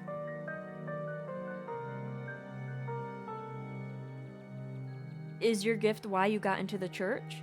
It's hard to say. I was raised Baptist by 2 loving parents and was always interested in religion, but I've also always known about my talents, so I don't know what came first. If anything, though, I'd say I'm a religious in spite of the gift. It hasn't exactly been easy to square this with a lot of the religious education I've had. For instance, a lot of religious leaders will tell you that only humans have souls. Well, you and I both know that's not true. Though I suppose that gets into a whole different conversation about what exactly a soul is. But those are conversations I'm glad to leave to the scholars. I'm just a simple small town pastor. I don't need to ask the big questions anymore. I just have to help people through their daily lives.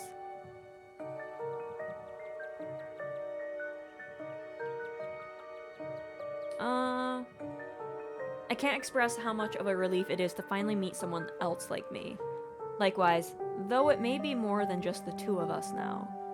I have my suspicions that Tulip might have inherited the gift. Tulip? There have been some particular nasty rats in church lately, and she said some things that have led me to believe she might be able to understand them. He's interrupted by the sounds of a snapping twig and a high-pitched giggle, partly muffled by the underbush on the edge of the property. Tulip, come out of there. You know you're not supposed to play in the woods.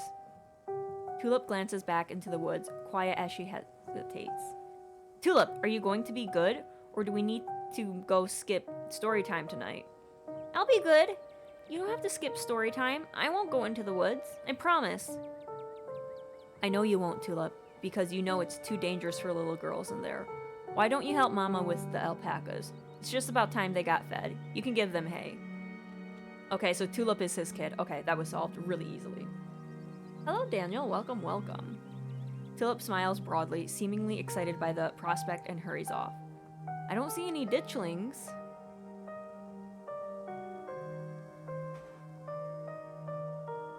Oh, hell no! I have to move myself, hang on. Look!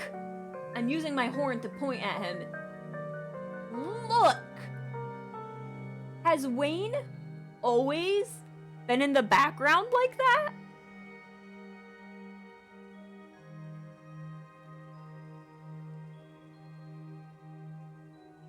Has he... You know, I thought I took in a lot of the background in this game, but him just popping up there? What? Why did I not notice that? I, like, blocked that corner off. Okay, I need to keep my eyes a lot more open. Okay. I hope I can say something like, holy shit, why is Wayne over there? Sorry.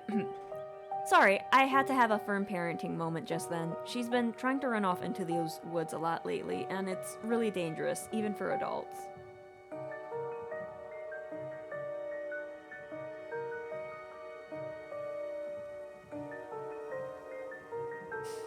There's this massive trash dump not too far past the trees, but it must be at least 50 years old, so it's all grown over and it looks like part of the landscape.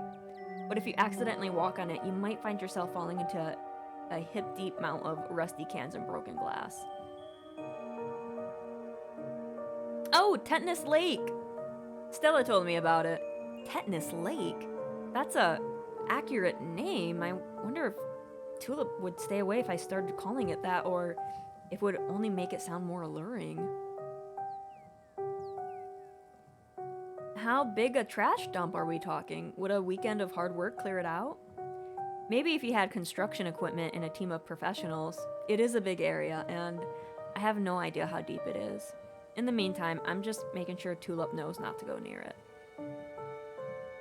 What were you saying about the church rats? Ah, yes, the rats. So you and I are used to the sort of chatter we hear from the wildlife. It's usually nothing that needs to be paid attention to. But these rats, there's something so sinister about them. And they must be huge, judging by the sound of them scurrying around in there. Tulip had never shown evidence of the ability before. She's never responded to the alpacas or engaged in conversation with birds. In retrospect, she could have been hiding it, the way I did growing up. Because I know she's been talking to the rats. She calls them her friends, has been drawing all these pictures of them, really ghastly things. I've tried to bring it up with her, but she just gets this little smile and doesn't say a word, like it's her fun little secret. It's all innocent enough in the grand scheme of things, but I'm pretty sure they also live out in the trash heap. And ever since she started talking about her friends, she's been trying to sneak out there. Wayne, are you hearing this? We might have to go to that trash heap and you might have to pull me out. Maybe that's why he's over there. He's like, I'm gonna have to pull that dumbass out of a trash thing now. Pulled her out of a ghost's demented little mind tricks. Now I'm gonna have to pull her out of a trash can. Oof, this is the life of Sam Wayne. I'm concerned she's gonna get hurt or catch some kind of disease. What have they been saying? They like to try and goad me into crying or becoming depressed. These rats are horrible. They watch me through unseen holes and make fun of me and try to figure out how to press my buttons. It's annoying, but easy enough to black out, especially when I'm praying. I don't think they're a good influence on Tulip, though. She's gotten quiet and secretive ever since she started talking to them. I'd hate to think that they say to... I'd hate to think what they'd say to her when I'm not around to hear. Have you actually seen them? No, but I don't need to. I lived in a dorm that had rats once. You never see them, but the church has all the signs of an infestation, and there's no mistaking the sound of litter creatures stampeding through the walls. I've left out some of the humane rat traps, but they're too smart for them. All it's done is waste peanut butter. And I caught a possum in one, poor thing. Possums are never bright. Oh, but at least he's got a nice big scoop of peanut butter out of the ordeal. Poor little possum.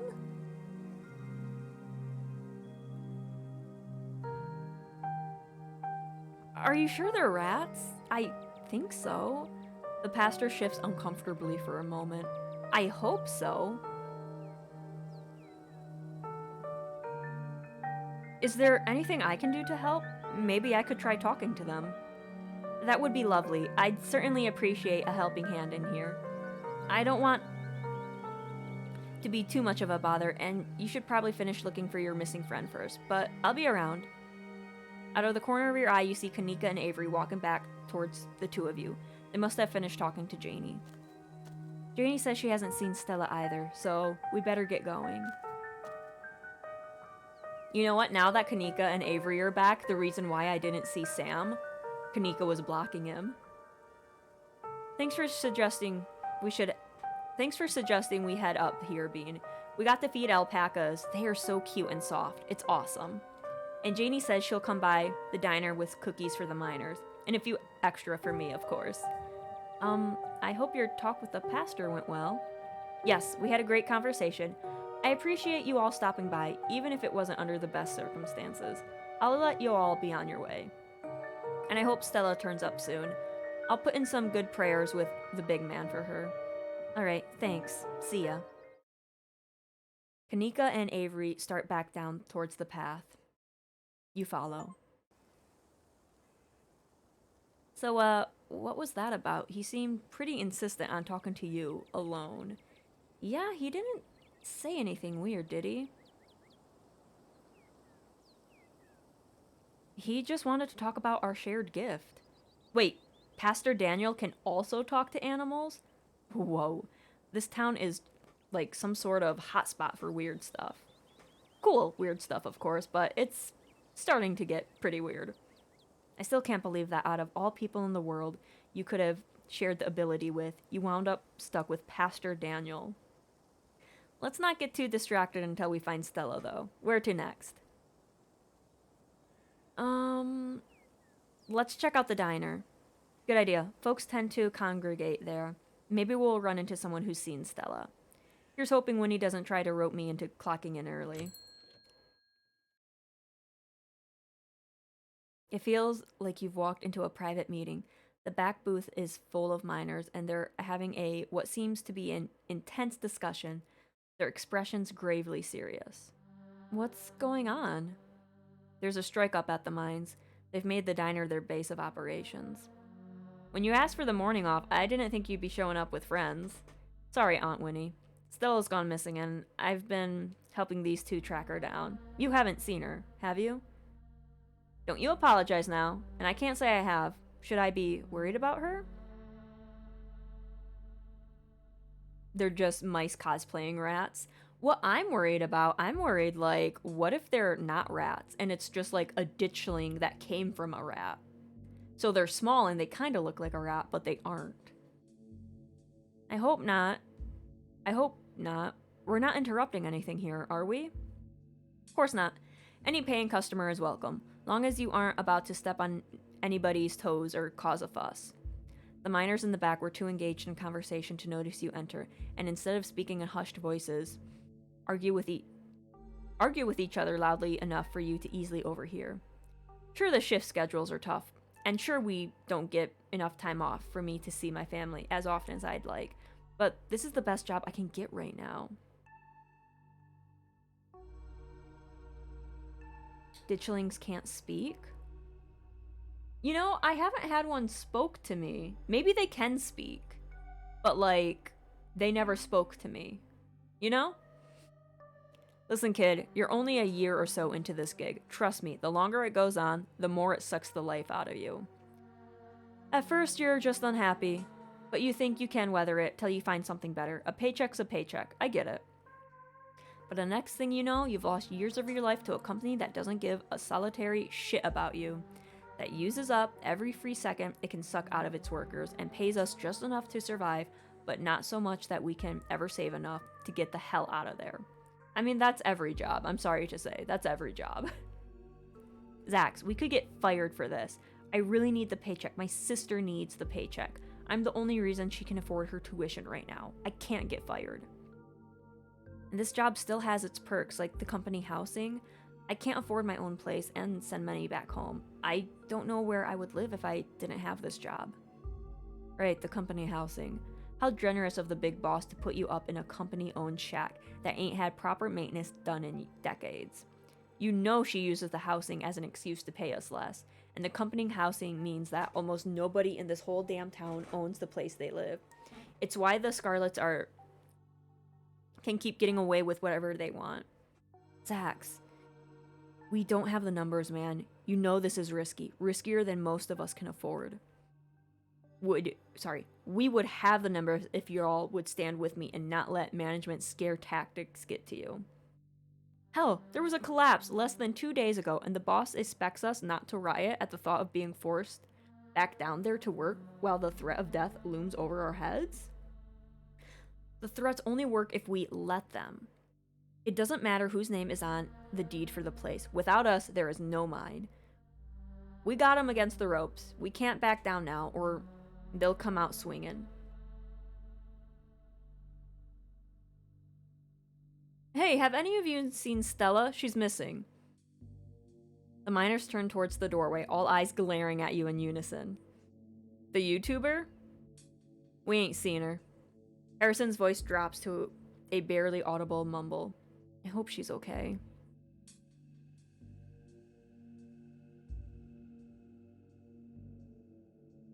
I'm not gonna weigh in. So about the strike.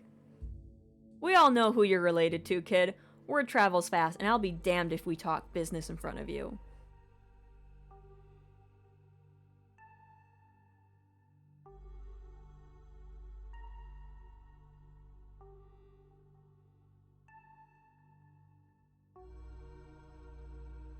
Oh, shit. Sorry. I, clicked the wrong button. I actually don't have a horse in this race. I didn't even know Scarlet Hollow existed until a few days ago. Great, then don't weigh in, and don't meddle with our lives. Okay, bye, I guess. I guess we should get going. You turn and leave the diner, Avery and Kanika trailing close behind you. Still no sign of Stella. I'm supposed to get tea with your mom today. Maybe she'll have some ideas. Sure, we can humor her. She's probably going to give you some rocks or bundles of herbs for protection or something, which might actually work. Who knows? Guess there's only one way to find out. Let's do it. I should have explored the other places, but it's fine. The bells of the general store chime welcomingly as the three of you enter. Kanika, there you are. You're supposed to stay in bed today, remember? And hello, you two. Hope you both recovered from last night's fiasco. Sorry, Mom, it's just that Stella's missing and Stella can take care of herself. Unlike you need bed rest and lots of fluids. You don't need to go running around town spreading that cold of yours. Go on, get up to bed. I'll be up in a minute with more tea. I thought you had some kind of important thing to talk to Bean about. I'm really feeling okay. I want to hear what you wanted to say to her. I'll just be doing a tea reading. Haven't those always bored you to tears? Okay, you're right. I'm not feeling well. I should lie down. Bye, Bean. Kanika turns and heads towards the stairs without saying another word. I'm so sorry to be a bad host, Avery, but I was hoping Bean and I could do our reading in private. I'm sure Winnie needs help at the diner. Aw, you're right. I've totally left her on her own today. Fine by me. I wouldn't want to mess with your tea vibes. I'm sure those leaves are very particular. Oh, but before I go, I did want to ask. Are you a witch? As flattered as I am that you think that I'm magical, I'm just an old lady who likes tea and had a few unusual hobbies. Look, I'm just saying, doing stuff like reading tea leaves is pretty witchy as far as I'm concerned, but I won't push it. Though, just so you know, if you are a witch, you can totally tell us. We'd be cool about it. Well, I'll leave y'all to your not supernatural private tea leaf reading. We'll catch up tomorrow, Bean. They make their way out of the general store, disappearing down the street in the direction of the diner. Shall we? Sybil motions towards the tea room. Alright, let's go. God, I keep clicking the wrong button.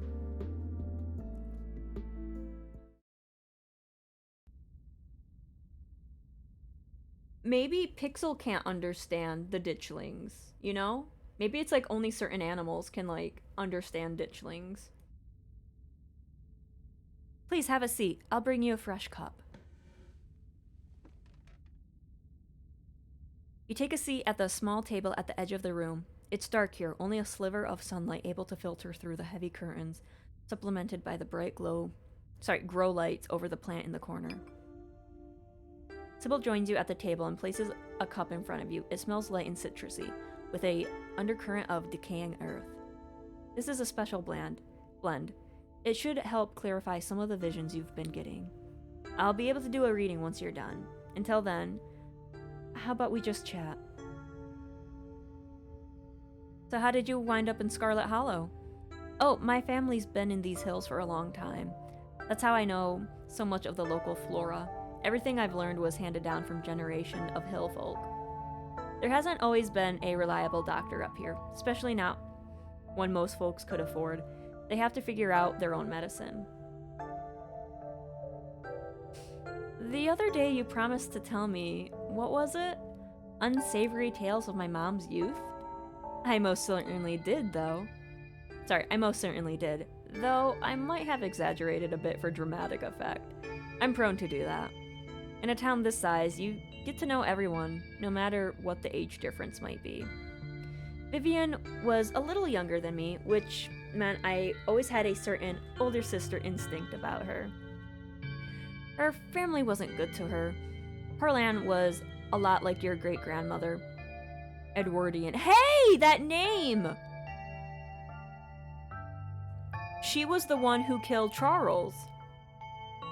Which is to say, she wasn't a very kind woman. Similar to Tabitha, but with more social grace and considerably more hatred for her fellow man. But your mom wasn't a shrinking violet either. She was just as stubborn as any other Scarlet, so her family choosing her as their punching bag made her into quite the rebel. Wait, they were raised by Edwardian? Edwardine? I don't know how to pronounce that name. I'm so sorry, everyone. Why were Perlan and my mom raised by Edwardian? What happened to their mother? Their entry into this world was violent, I'm afraid. Their mother was young, too young to be pregnant, especially with twins. She didn't survive the labor. I feel like I know a lot about the women in my family, but what about the men? Did they even exist?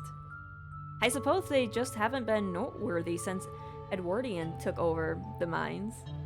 Her husband died a long time ago, and to be quite honest, I can't even recall his name. Might have been Stuart or something just as forgettable. From what Vivian said, her father was some teenage fling that ended once your grandmother found out she was pregnant. I'm fairly certain it was similar for Vivian, though she was much older, but... Sorry. God, And I believe she was the one who ended it, with the skipping town and all. What happened when my mom found out she was pregnant? She came to me for advice. She was distraught. It was like she'd been handed a death sentence. Maybe it was fear from what had happened to her own mother. Maybe it was something else. But she seemed convinced she was in danger. Tabitha had already been born by then, of course. But she was born in wedlock, so I assumed your mother's worries had something to do with religion. Though the Scarlets weren't particularly religious as far as I knew. But the way Vivian was that night she came to me, it stuck in my mind. It always had me wondering what it was about your family that made her panic so much about the thought of having a baby. What do you know about my grandma? I'm afraid there isn't much I can tell you. I think there were two in that generation. The eldest had died when the girls were still children. Edwardia never spoke about them, nor did your mother.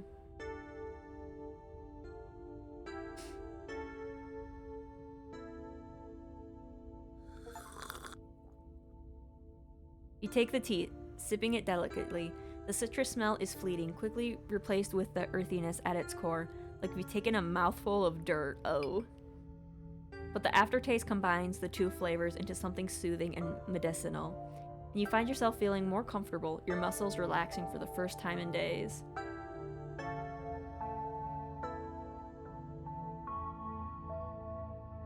I'll just finish the tea. You close your eyes and take another sip, and then another. It's delightful. The tea is gone before you know it. The small cup empty, save for what's left of rehydrated leaves coating the bottom. Good! Glad you found the tea plateable. Sorry. Nosaged. Enough to drink. It should do you some good. It's one of my more medicinal blends. Now, on to business. Sybil takes the cup from you, staring thoughtfully down at the sludge. Oh dear. This doesn't bode well. You've got just about every warning that can fit in the bottom of the cup. Cross, kettle, hourglass. All of these mean death, misery, difficulty, and the hourglass ties it all together with definite urgency. It's fair to assume that this all has to do with whatever brought the ditchlings. Something is coming, and whether any of us can stop it, I'm not sure. But we may be able, at the very least, be able to figure out what it's about. And there's a central figure here, a cat, an enemy, lurking in plain sight. Why is it a cat?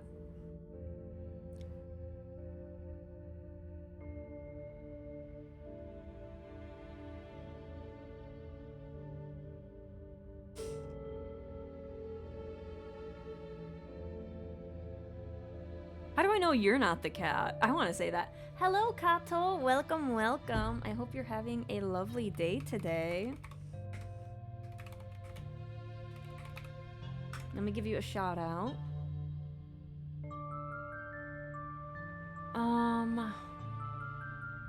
See, I don't want to, like, blame anyone. See, I want to say this. I'm going to say it. How do I know you're not the cat? I suppose you don't. Though I think the cat wouldn't exactly warn you about itself. See, that's the thing. That's how they play with your mind. They're gonna warn you about themselves, so then it's like, oh, it can't be her, she told me. Still, you can't rule out anyone, even the old woman with the tea obsession. You don't have to figure out an answer right away. It often takes time for the mind to connect the dots. Just be on guard and keep vigilant that someone close to you isn't to be trusted. We know from the ditchlings that something terrible is coming your way, and it's likely that it's connecting to some hidden enemy. Perhaps we can try to counteract whatever might be planned for you. Judging by what you told me last night, those stones, carvings, seals, whatever you want to call them, I think it's likely they have something to do with this. Till the cat reveals itself, it seems like your best course of action is to seek those carvings out. Piece together what you can from your visions and arm yourself with the information. Have you sensed any others around town? Do you think you might be able to find another? Your thoughts drift to the door yesterday, the one that seemed to draw you in, urging you deeper into the clinic. Do you think ditchlings taste like chicken? Since they're just like meat bags, I don't think they would. Even just remembering it is enough to tug at you, compelling you to return and open it to see what's on the other side. You can find Stella later. Maybe you can find her there. What's important now is finally seeing what's hidden in the clinic. I think I felt another in the clinic. That's good. If you can find your way inside and uncover another stone, that could give you a leg up on your adversary. You'll just have to be careful to avoid the doctor. Something tells me she won't take too kindly to you sniffing around her clinic. I think that's all I can help. I hope this conversation has been illuminating, even if it just brought up more questions than giving any clear answers. Thanks, I'll let you know if I find anything. Glad to hear it. I hope all goes well, and I wish you luck. Hopefully you won't need it. Thank you again for humoring an old lady and stopping by for a chat. With a small grunt of effort, Sybil gets up from the table and you're escorted back to the door. And remember, be careful who you put your trust in. According to your tea, the cat is getting ready to pounce, and merely being ready for it might not be enough. Sybil closes the door to the tea room, the bell of its doors strangely flat in the stale air of the nearly complete empty general store. Wow, I can't speak today. Let's talk to Miles. You see any weird rocks around town? Yeah. You. What? He smirks. Clearly, this is a very sick burn, and you should feel bested by his wit. I'm gonna check in on Kanika. You're not going anywhere before checking in on Kanika. You make your way upstairs. You knock on Kanika's door. Mom, I really don't need any more tea. I think I'm just gonna lie down for a bit. I'm not your mom. Oh, Bean, what's up? Can I come in? Yeah, let me just get straightened up. You hear frantic crumpling and crinkling and shuffling as she tidies her room. Okay, come on in. Shishormaru! Oh, we got the black lady. Let's see. We have Tomi. Parasite. She's an anime girl, 100%. Kanika's room is the sort of place that's stuck between the past and present. Faded stickers from her childhood line her bookshelf, and books and boxes of packed belongings sit in the corners of the room. I don't usually have people over. Don't judge me too harshly for the state of the place. Oh!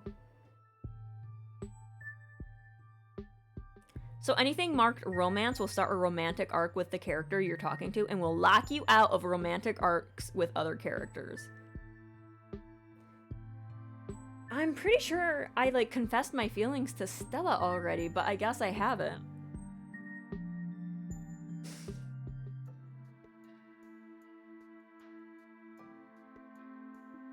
We still have to find Stella. I'm not going anywhere without you. But where would we go? I can still feel that door in the clinic pulling at me. I think that's where we need to go. I was hoping to see Reese sometime today. I want to ask if he knows anything about Stella and, make sure he's okay after what happened at dinner. Let's do it.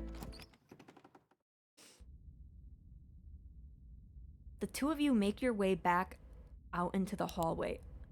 But before you make it to the stairs, a light turns on, startling both of you. This is just ominous. I thought you were going to get some rest, Kanika. You should really get back to bed or this cold of yours will only get worse. But I still have a lot of energy. I don't feel like sitting around. I don't think I need to. Of course you do. I know you best, and you haven't been yourself these past few days. All this running around has been a detriment to your health. Miles and I want to see you healthy, and you hold this family together. You shouldn't get between a mother and her daughter. Sybil knows what's best here, and Kanika is more than capable of speaking for herself. She's clearly been pushed to her limits. She can't keep up with you. You need her to rest. Okay, I'll be silent, I guess. You remain silent. Kanika sighs. I'm sorry, Mom. I know I've been neglecting the general store, and I let Miles run off the other day. That was irresponsible of me. That's all right, Kanika. He could have gotten hurt, but he didn't, and it seems like you learned a valuable lesson from the experience. Now, let's get you to bed. You just need another day to recover.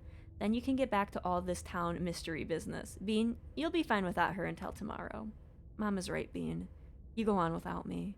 See you later, okay? Before you can utter another word, Kanika returns to her room. Sybil's eyes carefully watch as you leave and make your way back to the main street alone. See, I know this is No, I feel like Sybil is the cat. It just gets that feeling. You make your way up the familiar hill, past the rows of ragged houses that make up Scarlet Hollow's residential area. It isn't long before you find yourself outside of Dr. Kelly's clinic, its secrets enticing you to find a way in. Even at the bottom of the hill, you can already feel the presence. It's like a magnet has been fixed in your ribcage, gently tugging you forward, guiding you towards whatever emanates from this compulsive frequency. Okay. You! He is! I'm gonna have to go through the VODs and see if,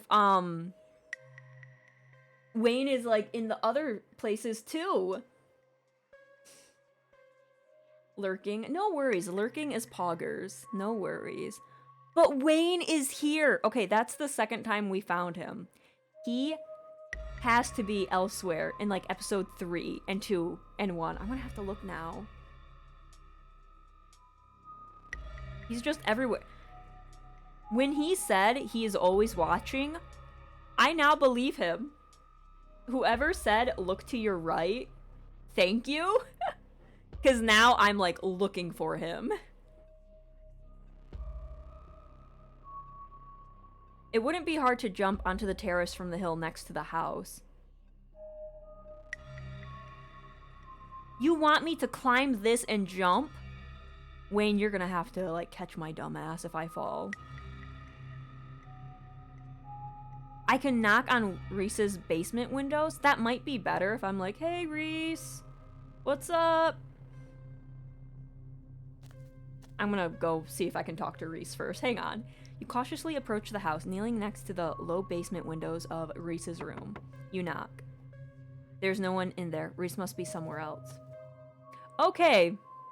Get ready to catch me, Wayne. You make your way up the hill and survey the terrace. This should be easy. You take a step back and jump. You land and try the door. It's unlocked. Because what dumbass would fucking jump up there? The upstairs of the clinic feels like a decommissioned museum. Old furniture is covered in plain white sheets, and a thick layer of dust coats the floor. This place hasn't seen any use in years. You're in the clinic, free to explore as you please. Or rather, you're free to explore as you please. You can feel the odd sensation again, the nagging pull of whatever it was that wanted you to find it. You've been caught by its gravity, an overwhelming curiosity guiding you around a corner and towards a dark doorway under the stairs.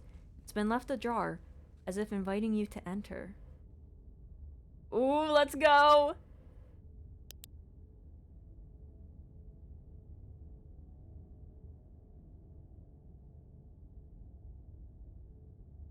There's a morgue?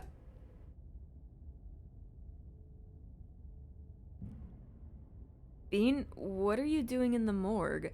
What are you doing in the morgue?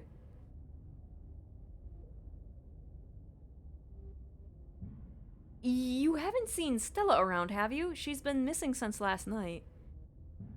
I haven't. Did you think you'd find her in the morgue? His words seem distant to you. The tugging is strong down here. You can almost feel yourself slipping into a trance, and your eyes wander to the back wall of the morgue. You need to see what's back there.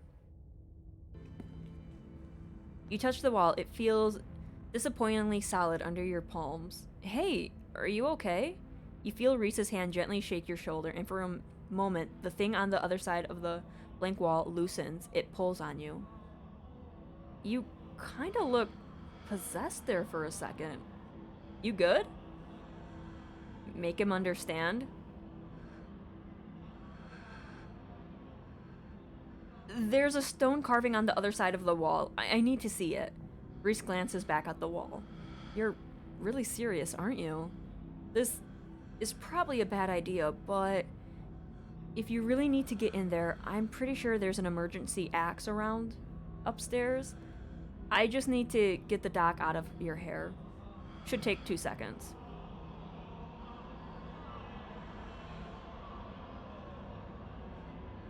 Get the doc out of your hair?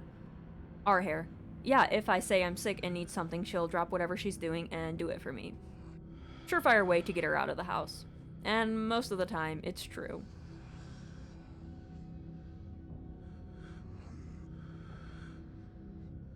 Use what you got to get what you need. No shame in it. Exactly. Why do use an axe when I have arms? Why not just break the wall with fists? I'm not an expert, but I'm guessing it would be more efficient for you to use those big arms to wield an axe instead of tearing into the wall like some kind of wild animal. Though that would be super cool to see. Be right back. He strides past you, his long legs moving swiftly. He seems excited, his usual dour demeanor replaced with a uncharacteristic pep when faced with the prospect of sneaking around and tearing down a wall. You hear his soft voice filtering in through the open doorway at the top of the stairs, a hoarse and sickly edge added for effect as he speaks to his mother. Hey, Mom. He coughs gently. Reese, I didn't know you were awake. I still feel like shit, but I think I can finally try to keep some juice down. It looks like we're all out, though. Really? I thought I just picked some up. I've got an errand to run on Main Street anyways. I'll go pick up some orange juice. And then some ginger ale, too. That would be awesome. Sorry to ask. I know you're probably busy. It's no problem. It doesn't take long. Don't do anything too strenuous when I'm gone. Just lie in bed until I'm back. Thanks, Mom. I'll take it easy. You hear her footsteps move down the hall, and then the front door opening and closing. It worked! The theatric rasp has left his voice, excitement rising in its place. Come on up. We don't have long until she's back.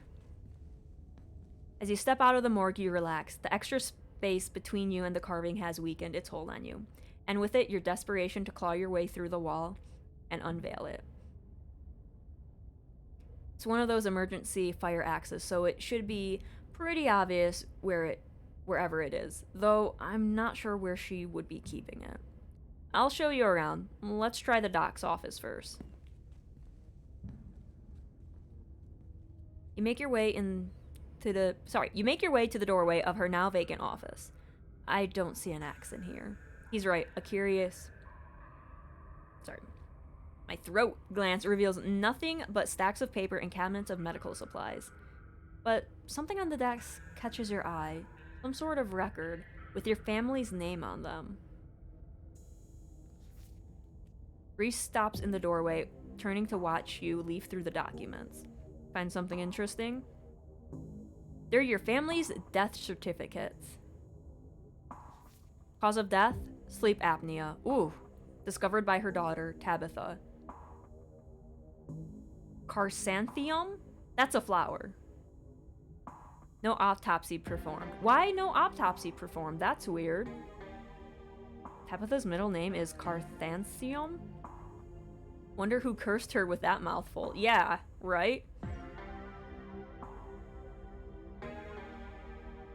Aw, I think it's pretty. We need to check out Enoch's death certificate too. Edwardian Scarlet, born April 9th, 1913, died February 12th, 2003, age 89. Cause of death, heart failure. Signed by her granddaughter, Pearl Ann Scarlet. Pretty normal. Almost made it to 90. Died of a normal old person illness. Enoch. Born September 9th, 1887, died August 20th, 1957, age 69. Nice. Cause of death? Quote unquote fault. Wait a minute. Can we see if Sam has a death certificate?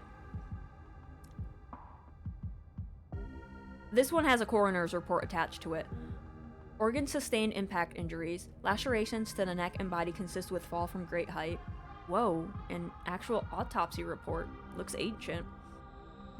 You quickly flip through a few of the other Scarlets whose names aren't quite as familiar. Theodore Scarlet. Oh, I was hoping we'd be able to, get Sam, if he is dead. Born May 24th, 1890, died 1918, age 28. That's really young. Cause of death, crushed in mind collapse, body not recovered, signed by his brother Enoch Scarlet. Joseph Scarlet. April 1914, died June 7th, 1944. Louis Scarlet, born August 1920, died June 6th, 1944. Both killed at Normandy in the line of duty. There must have been Edwardian's brothers. Certificate of fetal death. Infant boy, Andrew Charles.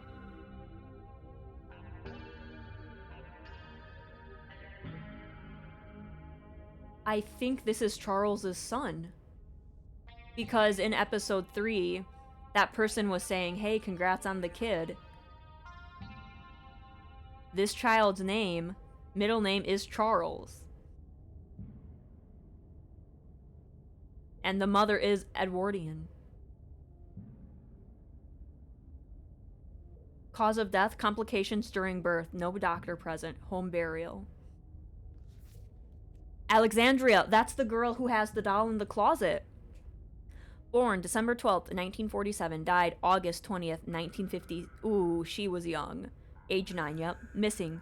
Presumed dead. Signed by mother Edwardian Scarlet. That's 2 children. The owner of the doll, so she went missing. Mary Bell Scarlet. Born September 3rd, 1946, died October 30th, 1963, age 17. Cause of death, complications during childbirth, signed by her mother, Edwardian Scarlet. Is she, like, cursed? Wow, that's a lot of kids to outlive.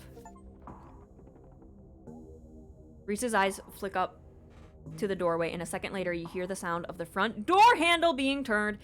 His hand is on your shoulder before you even register what's happening, and you push back and out of view of the front door. Shit, I'm not supposed to be in here. We gotta hide.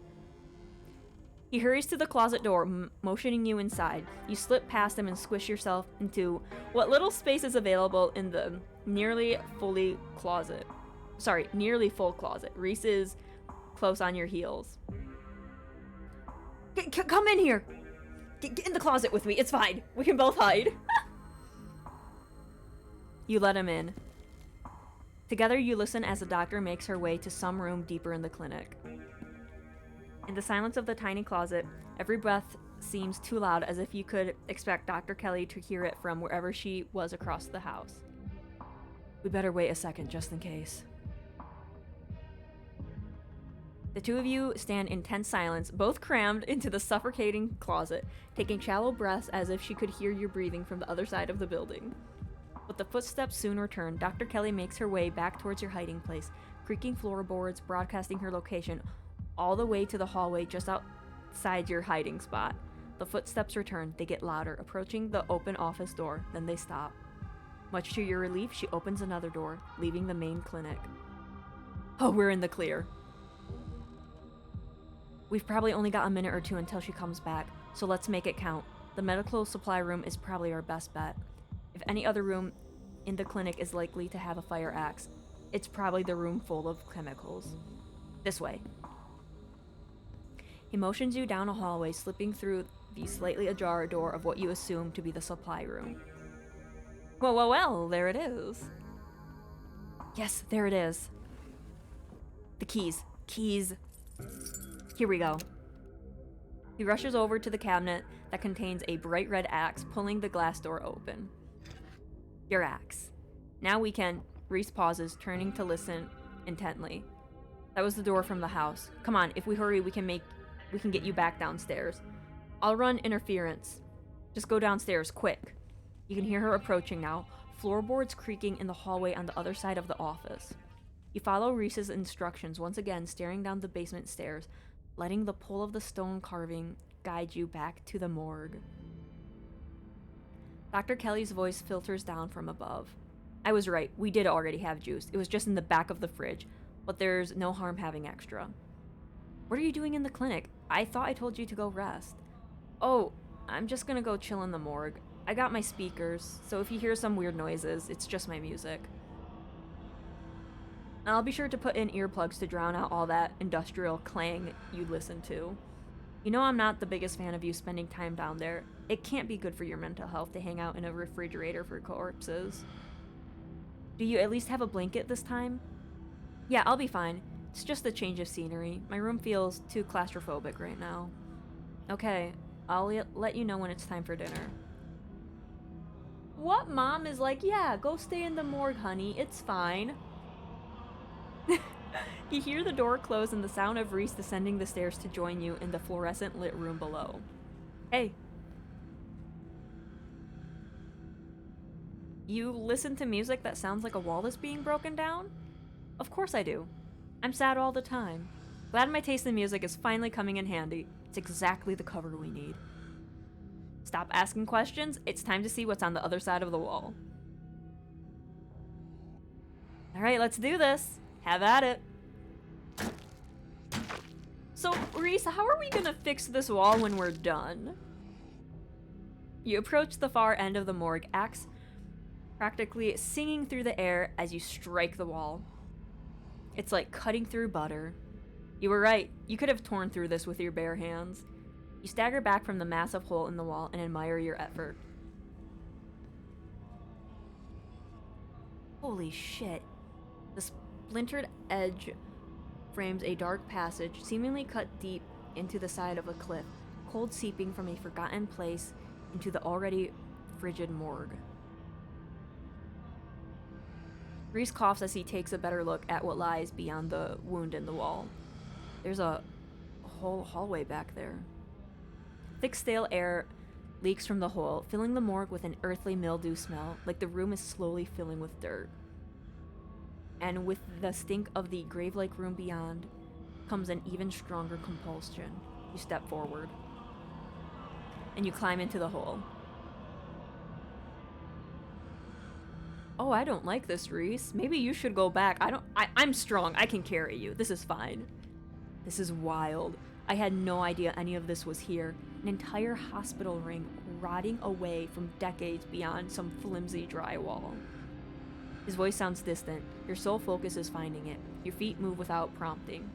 And you stumble down the hallway towards the far wall, barely registering the antique clutter as you stagger past it. Whoa, are you okay? You don't respond, and you don't bother to retrieve the axe.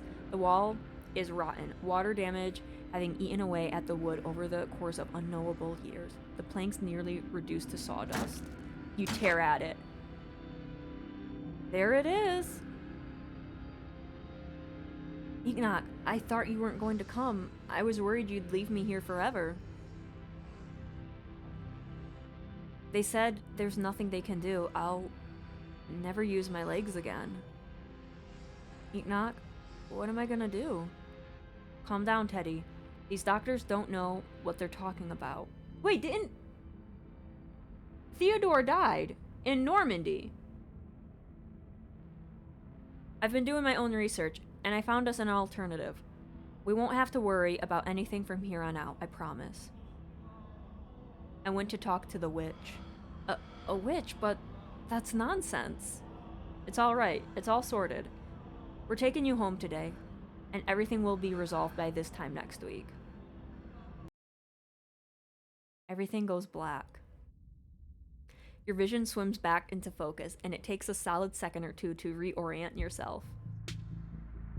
You're in an unfamiliar bed. Oh, this is great! Reese leans against the far wall, eyeing you with concern and curiosity. Did you bring me down here, Reese? Congratulations, you were able to carry my muscular self down here. And to avoid your mom, holy shit. Hey, I was worried you'd slip into a coma or something. You tore down a wall like an animal, found some weird carving and collapsed. I think you might have had some kind of seizure. Are you okay? How did I get here? I carried you. How? You carried me through a hole in the wall and up and down a bunch of stairs? What? It wasn't super far or anything. I just picked you up and carried you. I might be sick a lot, but that doesn't mean I'm made of paper. Jesus, I guess. What the hell? I can still do things normal people can do. Normal people can't pick me up like I'm a child. You must be really strong. Really? Thanks, I guess I don't have much of a frame for reference for what normal people can do. Does Dr. Kelly know I'm here? No, I snuck you back into the house while she was busy in the medical storage room. Figured you wouldn't want to come to in the morgue. Yeah, well, you know, I don't think your mom's gonna be very happy if she finds me in your bed. I had a vision. like a hallucination? I have those sometimes too. Used to have them a lot as a teen. Always just little weird things, like my hands would look wrong, or my neck would seem too long, or the room would seem smaller.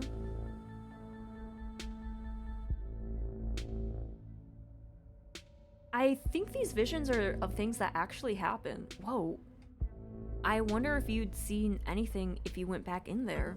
Or if there are more around town. Maybe if you collect them all, you'll finally unravel whatever the big mystery is. Seems fun.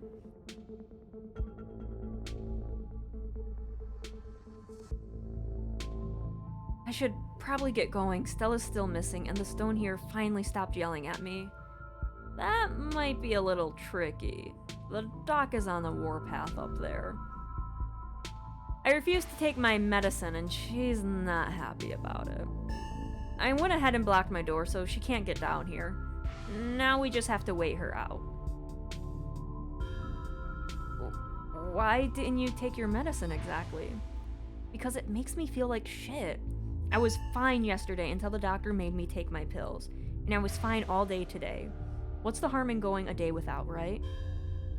And now that I'm not taking it, it's like all these weird little memories have come rushing back. Bad memories. I don't think the doc's a good person. I don't think she wants me to be healthy. I don't think she wants me to see people. And now that I'm waking up to the truth, I don't think there's any going back. For either of us.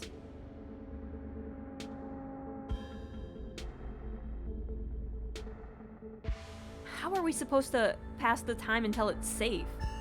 A distraction seems like a good idea. As you can probably tell, I'm getting a little jittery. It doesn't feel awful, to be honest.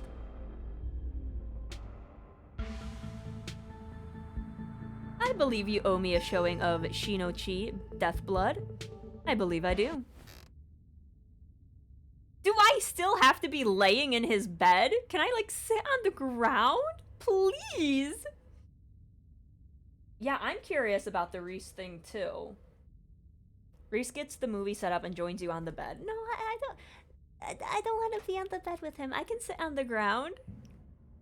Let me know if it gets to be too much for you. I'm not a great judge of how other people will react to the sort of things I watch, but I definitely don't want you to feel uncomfortable.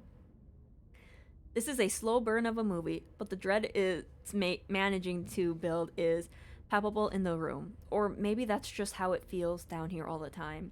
What with the grisly paintings and lack of lighting, cinder block walls, and of course the fact that its inhabitant has been practically homebound since his teens. I've seen a couple of the director's other films, and they're all interesting, though this is probably the best introduction to his work. The way it jump cuts to seemingly unrelated TV show recordings that then wind up tying back into the narrative adds a level of realism and depth to the world that I find really engrossing. It's found footage used to its fullest. Wow. I can't believe I'll be able to just do things from now on. Like watch movies with another person. Or talk to people. You can hear the difference in energy now that Reese hasn't had his daily dose of medicine. He's uncharacteristically chatty. Clearly not used to talking to another person, let alone when he has the energy to carry on a long conversation.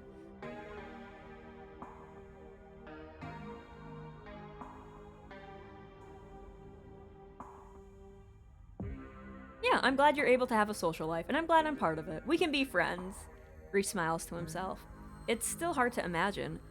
Hard to believe after all these years alone that that's going to be my reality. A man on the screen yells portent of doom into the camera, trailing off into a wordless scream. The plot is really heating up. I love the art. Look at the man. He's like, eh. I love that there are all these distinct sort of vignettes, little pockets of horror that affect a small number of people, and only once you start to see how they fit together, you realize some fundamental horror about the universe. And then it sees you back. Incredible. Cosmic horror in the truest sense. Reese is becoming very animated. It's probably safe to assume that he's dealing with a lot of extra adrenaline right now. what with his entire reality turning out to be a lie. But he's also talking over the movie.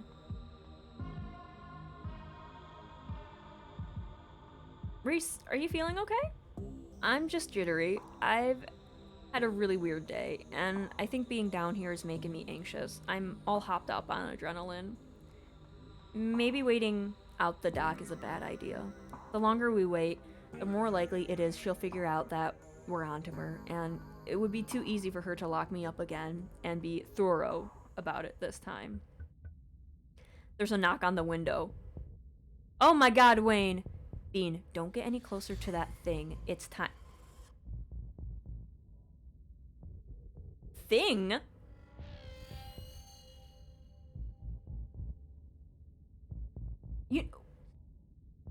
I know Reese has like that weird stretchiness, but like, Wayne, I am terrified. That voice, I know that voice. Is that who's been following you around? Without another word, Wayne starts pounding on the window. Good luck, freak. That glass is shatterproof. Enemies upstairs, enemies outside. We're surrounded. Even if I get out of this house, I won't be safe. You won't be safe. What do you mean? Wayne isn't gonna hurt you. He hasn't hurt anyone. Yes, he will. He's furious with me. Can't you hear it? But I'm not weak anymore. I can fight back. I don't have to cower in fear from people who want to hurt me. I can protect both of us, Bean. I don't like where this is going! The window shatters. Guys! As Reese tears at his clothes, paint bubbles out from... He has a tail?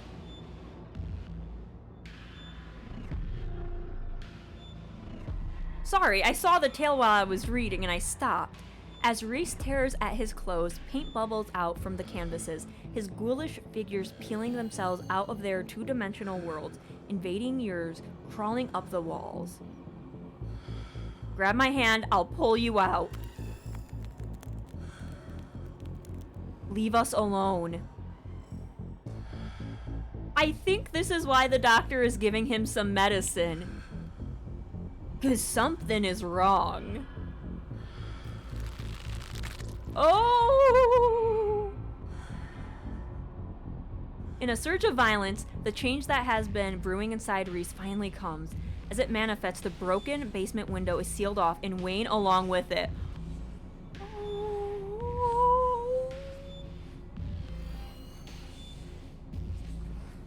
Well,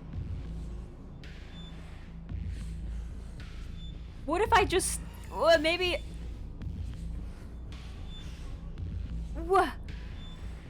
I don't think he would hurt me, right? Reese wouldn't hurt me.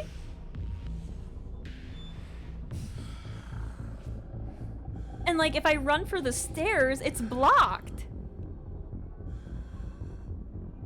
Maybe if I stay, nothing bad would happen. We aren't safe, but I feel strong now. I think I can save us. Stay here. I'll be right back. I just have to deal with the doc. Reese storms up the stairs, leaving you with his smears.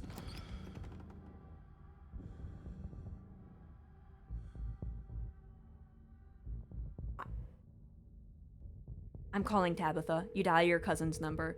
What mess have you gotten yourself into now?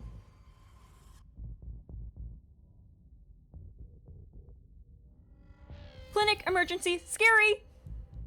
Here we go again. Stay put. Don't move a muscle. Don't get sucked up into any ghost dimensions or stuck in a mind collapse. Do you hear me? I'll be right there. Your cousin hangs up the phone.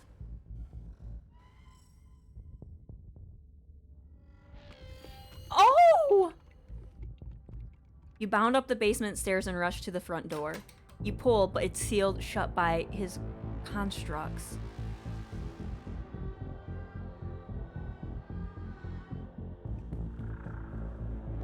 You make your way to the door that beckoned you yesterday.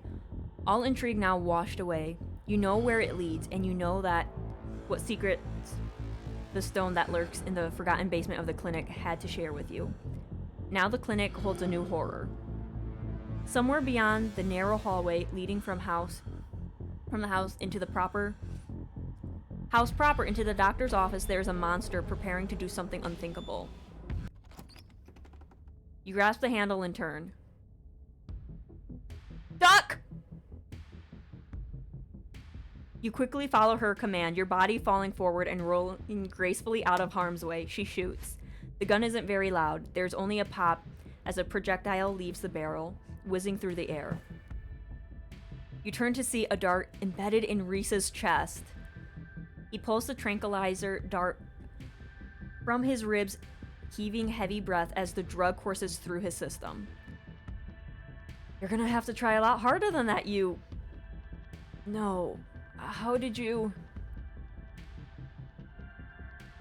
As if you could hope to stop me, you pathetic waste of flesh.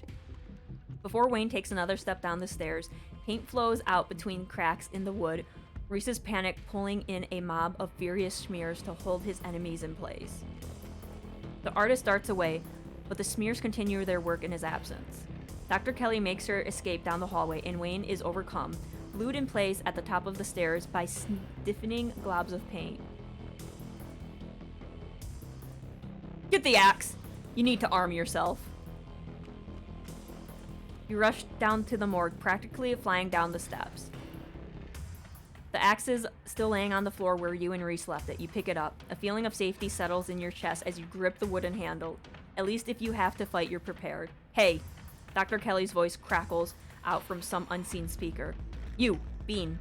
I'm stuck in the safe room. I can't help you from here, but you can help both of us. What the hell is your son, ma'am? I wish I knew. He was fine until he hit puberty. Everyone said raising a teen was gonna be a bitch, but they don't know half of it. I need you to get to the medical storage room. I'll give you further instructions when you get there. Alright, let's go. Hello, Pac, welcome. Axe in hand, you rush up the stairs from the morgue and into the medical storage room. I'm here. Great, now listen to me. Oh shit, I gotta listen. Let me put my drink away. I need you to use the black taped key to get into the cabinet and bring me the elephant tranquilizers. Oh god. It's a bottle labeled carfentanil. Rare tranquilizers clearly aren't gonna cut it anymore. An intercom system, huh, Doc? Good. You should hear this. Bean, you don't have to do anything she says. I'm not gonna hurt anybody else. Just her. If I don't, you and I both know she's going to shoot me full of elephant tranquilizers. Did I hear that right? So, you know how earlier in the story I was talking about how, I thought Sam was going to be the monster you could romance? I don't think that's true anymore. I think we know who the monster romance is now. And shove me back down in that basement, or maybe someplace even worse, and keep killing me every day for the rest of my miserable existence. I feel amazing right now. Better than I have felt in my life. I'm not dangerous. She's just scared because she knows she has to finally pay for what she's taken from me.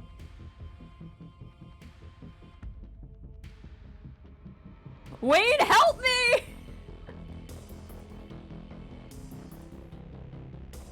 He's a little tied up at the moment. Are you sure about that? He's right there. Not anymore. Reese cries out in pain. Ah, what the hell did you do to my shoulder? I'll handle it. Try to get somewhere safe until then. The two stagger off down the hallway. Quick, grab the tranquilizers and head to the safe room.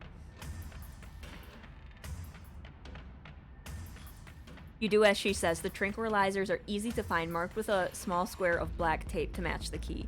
She's certainly an organized woman. Head for the safe room. You make your way out of the medical storage room and back to the hallway where Dr. Kelly disappeared. As you approach, Dr. Kelly heaves open the door, slowly breaking apart the mass of paint sealing it shut.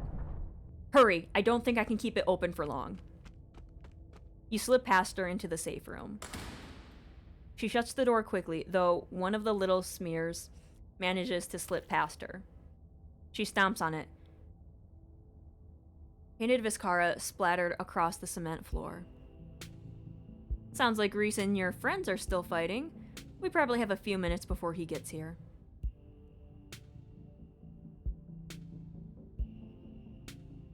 While we're at it, any other secrets you're keeping? Maybe, if we both survive, I might decide to share a few more. If you don't go tattling to anyone. What is this room? An old x-ray room. Lead walls. After I realized this whole situation was a possibility, I had the door reinforced with special remote control locks. Glad it could finally come in handy. What's the game plan, both short and long term? Well, I pump him full of elephant tranquilizers, then I lock him in here. Then I somehow convince him to see things from my perspective. Then we all live happily ever after.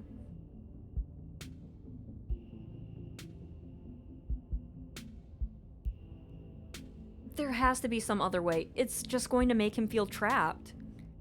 It sure is, especially since I'll have to isolate him even more now that he knows what's going on. He's going to hate me. But you gotta work with what you've been given, and what I've been given is an ethical dilemma where I either let my son kill me, freeing him to go out and kill others, or imprison him for the rest of his life and force feed him poison to keep him controllable. Or the third option, to kill him. I've decided which outcome I can live with. Let's talk Grease. Yeah, I bet you have some questions. Go ahead, I have nothing left to hide. Yeah, she has a reason now to be like, okay, I understand why she's like trying to pull him away from people and stuff, and why he's getting sick. Okay, this makes sense. I thought it was weird about his nails, his stretchy skin, and his ears. I thought all of that was weird. It's all coming to make sense now. When did you find out? A little after he hit puberty. He had all the usual changes, then a few extra. Thickened nails, sharp teeth, elfish ears. I call all that, yeah, I know.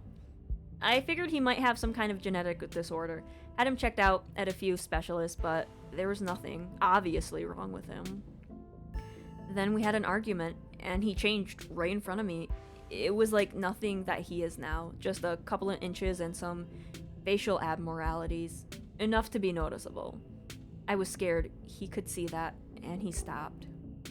I thought it was a one-off, or maybe a hallucination. But the second time, it wasn't as subtle, and it didn't go away as easy. That's when I knew for sure that this was something beyond my realm of expertise. Is his dad similar? A strange little smile creeps onto Dr. Kelly's face. I wish I knew. Reese just kinda happened. I wasn't seeing anyone. I just woke up pregnant one day. I know how impossible that sounds. I'm a doctor, for Christ's sake. So are you saying Reese is like Jesus? Is this what I'm getting? Like, but again, Reese's monster form reminds me of a ditchling. And you know how ditchlings like put babies in like animals and stuff? What if that's what happened here? I kept having these weird dreams, almost like sleep paralysis episodes. Romantic sleep paralysis episodes. They were actually kind of sweet, but they were just dreams. Did an incubus visit you? But then all of a sudden my period stopped. I got morning sickness, and roughly 9 months later, Reese. Oh, okay. I am taking this all in. Holy shit, let me take a little sip. Give me a moment. I was not expecting this today.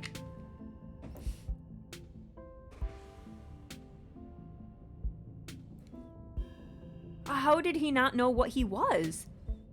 I've been medicating him since he was 12.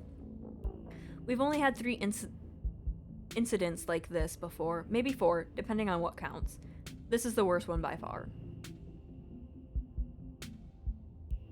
He doesn't seem to understand at first that he looks different, and I just make sure to stay on top of his dosages, so he rarely does, but I've been preparing for the inevitable. He's an adult now. There's only so much I can do to control him. What is he? At first, I thought he was some kind of werewolf. But if he is, he doesn't follow any kind of full moon rules or anything. Silver doesn't do shit to him, and you've seen what he looks like. It's weird. I almost wish I could examine him while he's fully transformed. I'd be fascinated to know what happens to him or how his body does it. But he seems pretty hell-bent on ripping my throat out, so I guess that'll have to remain a mystery. The relationship between you seems so difficult. Yeah, you could say that. He was such a cute kid. When I found out I was pregnant, I was terrified. I didn't know if I'd be ready, but he made me love being a mom. It's not like it was going to be sunshine and roses forever. No matter what, kids grow up and they change, sometimes for the worse. This is part of being a mom too, doing what you can to make sure the child you brought into the world isn't going to go around eating people. How do you know he's dangerous? Well, he wants to murder me, so that's clue number 1. It's not like he's usually a violent kid, he's mostly just sad, but every now and then we butt heads and that's usually when this side of him comes out. Imagine if this happens anytime he gets frustrated with anyone. Imagine he gets road rage one day, turns into a 12-foot monster with a million teeth and rips someone apart in the middle of a major metropolis area. Yeah, he's dangerous.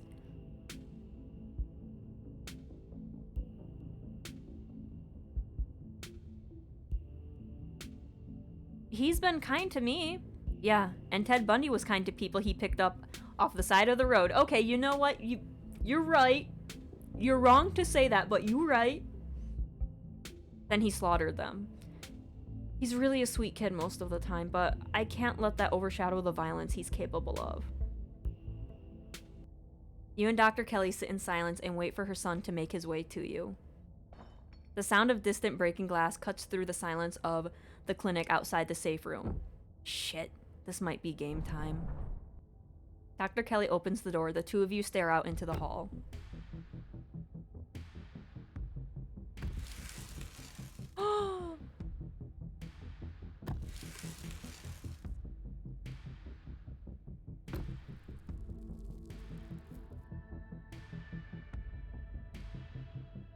Is this what you're so afraid of? Hand over the tranquilizers. This is our shot.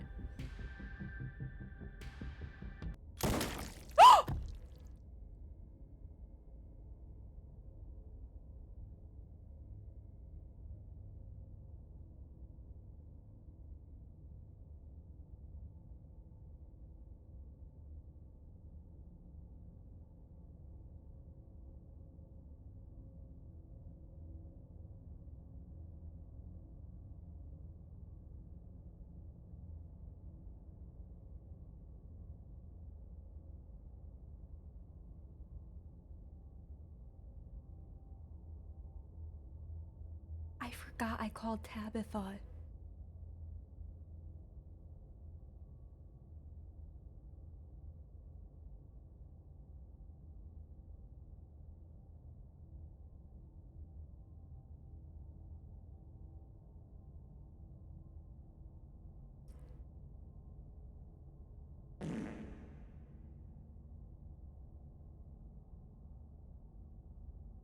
Before Dr. Kelly can fire, a different shot rings out.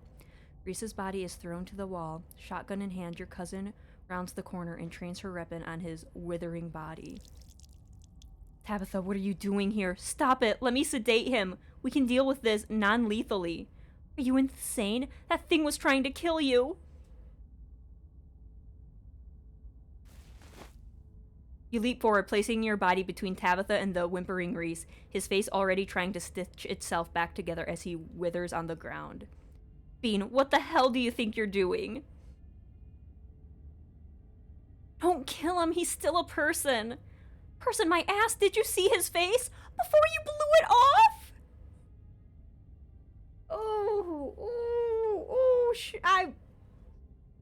I was not expecting this. Oh.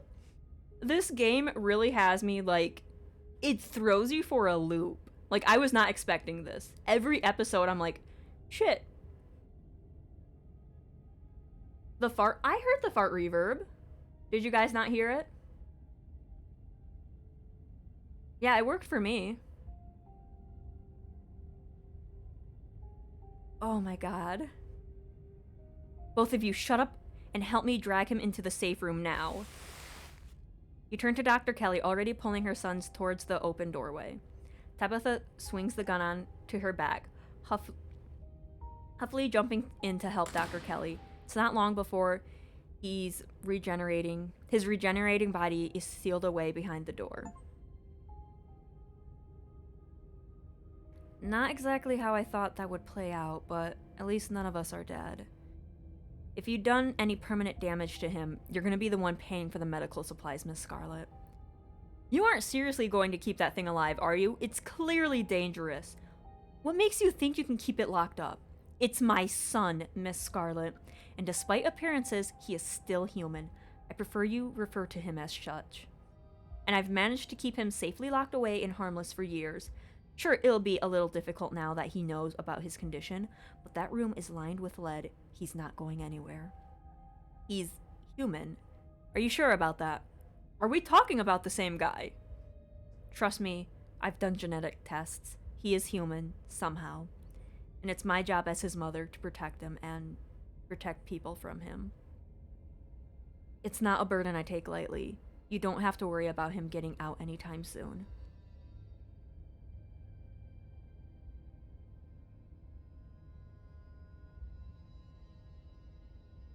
Reese is a good guy, he's just misunderstood.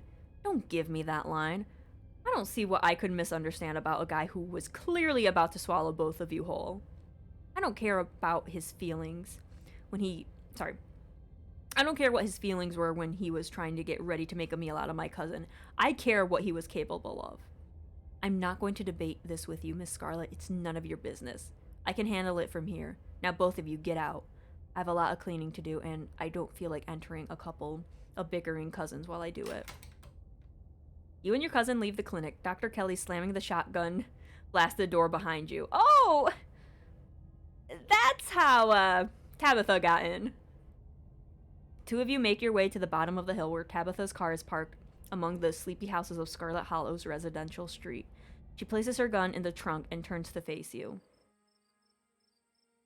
You're alone right now. Every other time you've gotten into trouble, Stella's been with you. Where is she?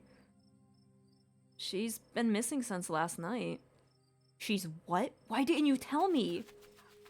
The two of you are interrupted by the sound of panting and the telltale jingling of dog tags. It's the militia. They've poured out of the woods to stand before you on the road. What in the... You were looking for Gretchen, weren't you? We found her and her person. They're by the side of the road a little ways through the woods. They're both fine, but the human wouldn't leave when we tried to make her, and Gretchen insisted on sticking by her side, so we'll have to take you to them. Hopefully you can use your people words to get them to somewhere safe. The woods are crawling with those awful creatures. It's not safe anymore, not even for a human. Why do these dogs look so serious? Should we get in the car before they eat us? They found Stella. Come on, we better follow them. How do you know that? Didn't you know? I can talk to animals and animals can talk to me. Why are you cracking jokes right now? I don't know about following a bunch of strange dogs into the woods, but if there's a chance you're right, okay, we'll take a quick detour. You let the dogs lead you into the wilderness, following on their heels as they take you to Stella. Before long, the trees thin and you find yourself on a steep hill by a two-lane road, lined on one side by sheer rock. And here they are. Keep them safe. Be seeing you, speaker. They leave. They're sitting on a log, staring mournfully out at the asphalt, is Stella. You watch her from the underbush. Great, she's alive. Let's go. Let's go talk to her. I know you two like each other. Please, for the love of God, don't drag me into the middle of that.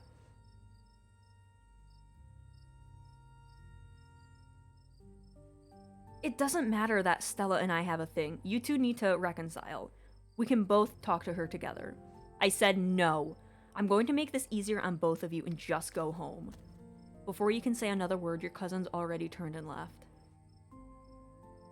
You take a step forward, gravel crunching under your feet as you walk along the edge of the road. As you do, you turn to look back behind you. Tabitha is already gone. You sit on the log beside Stella. Bean, how did you find me? Scraps and Daisy formed a militia. It's a long story, but they helped me find you. What would I do without you? You must have been really worried about me. I'm so sorry, Bean. I really missed you today. I missed you too. I'm sorry I was gone. I just had to come here. This is where the accident happened. My parents died on this bend in the road. They were taking me to college. I was laying in the back seat. It had started to rain, and the sun was finally coming down. Oh, we're getting some, like, animation. This is new. Or is it the end of the episode animation?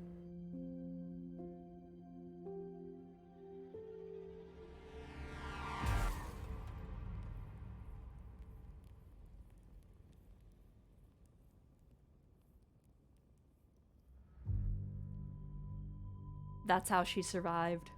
She was laying down.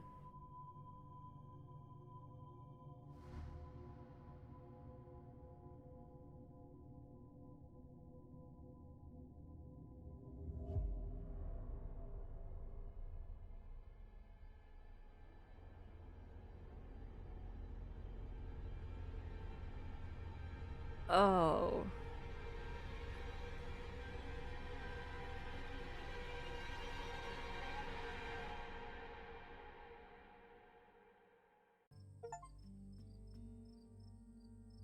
Sorry, I know that's probably a bummer to talk about. It was awful. Really messed up for me. Really messed me up for a while. I think I'm still messed up. There's whole years of my life after the incident that feel like they just never happened. Like, every time I try and remember them, it's blank. I have all these videos sitting on my channel that I don't even remember filming. It's scary. At least it hasn't been like that for a while. Thank God. I've never talked about this stuff before with anyone.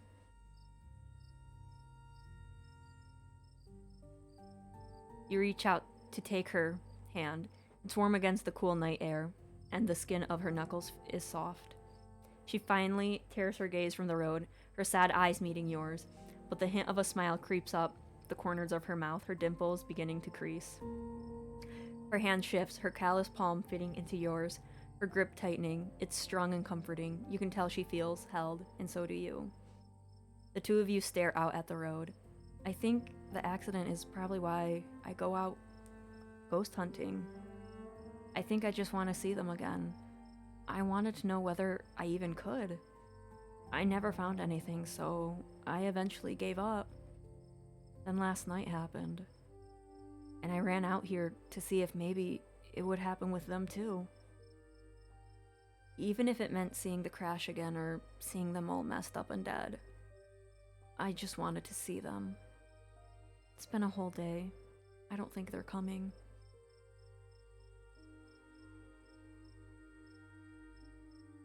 We can always wait a little longer. Stella nestles into you, her well-muscled shoulders relaxing against your body. You share each other's warmth as you both stare out at the quiet mountain road. Let me move my... There. Gretchen pants lazily in Stella's lap. Nothing happens. Nothing continues to happen for a long few minutes. I think I'm ready to throw in the towel. It's not like I would want to see them like that anyways. I guess I came out here hoping I might get a chance to say goodbye or something like that. since I didn't get a chance when they were alive.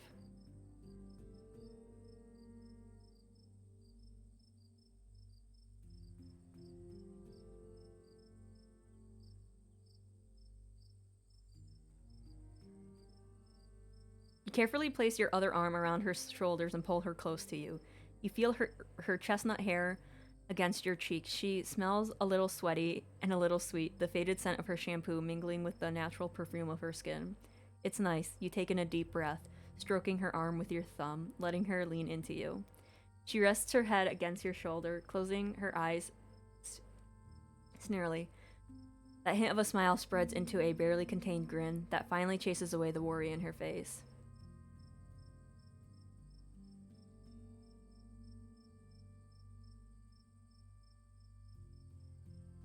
You could always say goodbye now. Stella sits in silence for a long moment, her breath slow and even. Goodbye. I love you. Don't worry about me. I'm gonna be fine. She's silent again, as if waiting for a response, but it never comes. But she smiles, a lively glimmer returning to her sad eyes. That kind of felt better. I don't think I realized how much I kind of trapped myself in my own head. Thank you for breaking me out of it. She straightens up, stretching her neck. Gretchen hops down from her lap, tags jingling in the quiet air night air, sorry. I know that stretch. That's the time to go home stretch. Thank the Lord. I'll be sleeping in my own bed tonight. Thank you, Bean, for talking some sense into this girl. We should probably head back, right? I haven't slept in a day.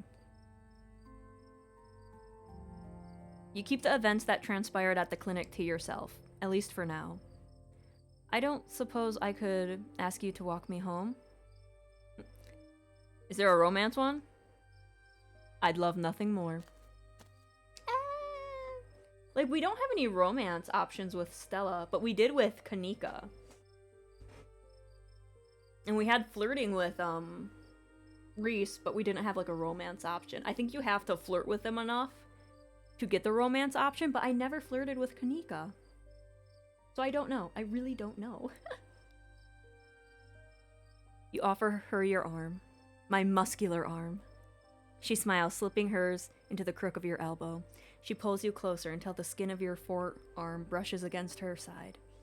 It's about time. Let's not waste another second sitting in the middle of nowhere.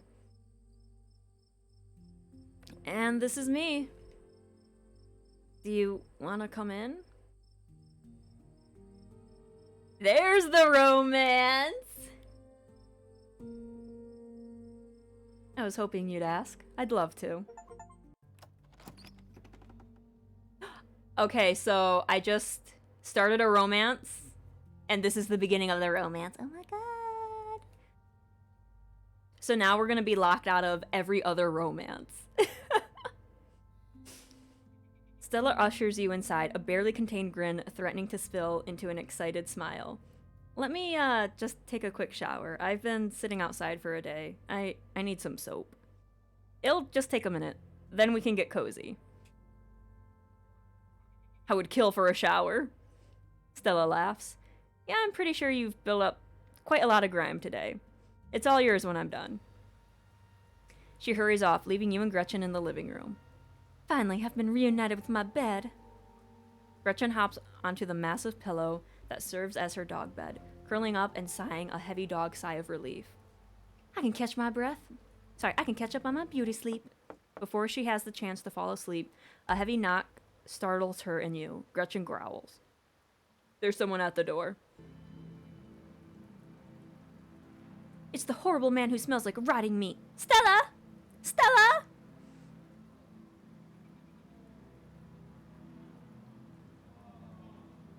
You summon the bravery to cross the room and open the door. It's Wayne. We need to talk, Wayne. You were in the house, and then Tabitha had to come and save my ass. Bean, not going home for tonight? Yeah, I'm not going home. He cocks his head, the stained veil over his face fluttering in the slight breeze outside. The outside of his clothes are streaked with what you at first think might be gore, but you quickly realize it's actually paint. and there are wide claw marks down his shirt. But he's still in one piece after his altercation with Reese.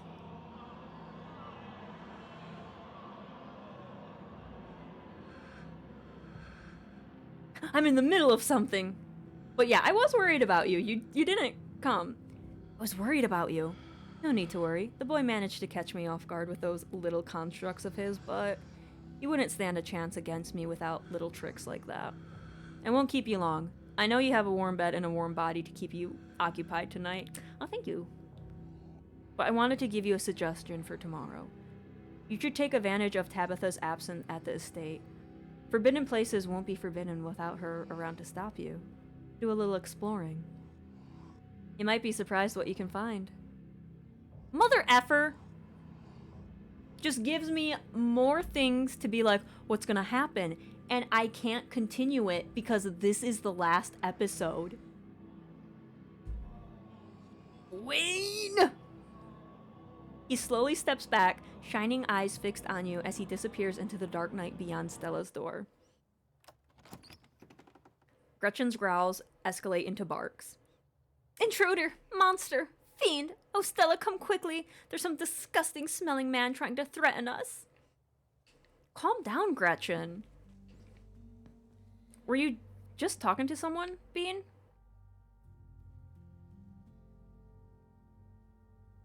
Wayne stopped by. He's still following you? Are you sure we're safe? Lie, I could take him. I don't know. I think he's on our side. You think so? I guess that's good. I still don't love the thought of him stopping by unannounced at an odd hour of the night, though. But you'll let us know if he tries anything, right, Gretchen? I'll tear out that throat. I'll tear out the throat of anyone who dares break in and hurt my precious Stella. If they bend down to within biting height, that is. But I can always tear at their ankles until they have no other choice. Gretchen snarls, yapping fiercely. That's right, Gretchen. You're the most vicious little generic pug there is. You know, the thought of your creepy stalker, whether he's on our side or not, makes me feel a lot better about having you around tonight. It'll be nice to have somebody next to me if I get scared in the middle of the night. Speaking of, I'm exhausted. Let's turn in. Oh, right, but you said you wanted to shower. Sorry, head's a little fuzzy from staying up for the past day. There's fresh towels in the bathroom, and I've got some extra bathrobes. I can put your clothes through the wash, so they'll be extra clean and fresh in the morning. It somehow feels like the longest and shortest shower you've ever taken. Too tired to think, too tired to process the flow of time. Stella sits outside the bathroom door and makes quiet and comfortable small talk with you, and then you're done. You dry off and step into one of her extra robes. So, you coming in? Yes, I am! You walk by Stella and into her bedroom. She gently closes the door behind you.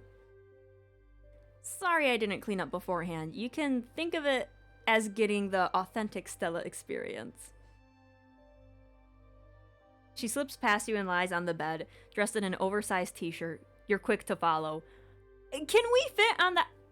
Okay, that's like a twin-size bed. We're gonna have some issues.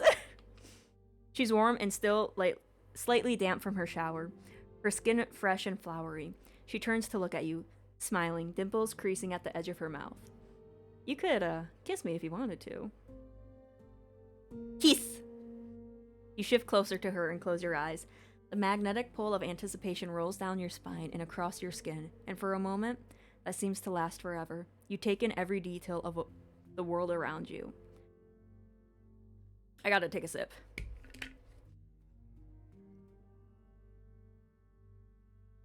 The forested scent of her eucalyptus shampoo, and beneath it, the slight hint of campfire, the comforting heat of soft but calloused hands against your cheek, the thunder of your hearts beating ever more quickly in unison. The tension rises and rises, a tone seemingly without peak. And then it breaks, and her lips touches yours. They're fresh and minty and soft, cool against yours, and guided by the gentleness of someone looking to hold on to the memory of tonight for a long, long time. And then she pulls you closer, tighter, and the two of you lose yourselves in each other. Eventually, the two of you break away and open your eyes, gazing at each other from opposite ends of the pillow. You drift off together, limbs intertwined, exhausted and safe and comforted. Tomorrow may bring some new horrors, or it might not, but whatever happens, you'll face it together. Yay!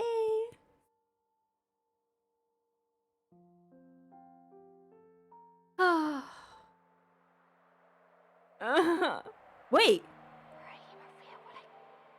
Hardcore mode? 3 traits? But you'll no longer be able to use your traits to avoid consequences of major decisions. This penalty applies to hardcore runs. Have fun. Oh, interesting, interesting. Please save your game now. This is so sad! No! We can't continue. We can hit continue, but we just get the end credits?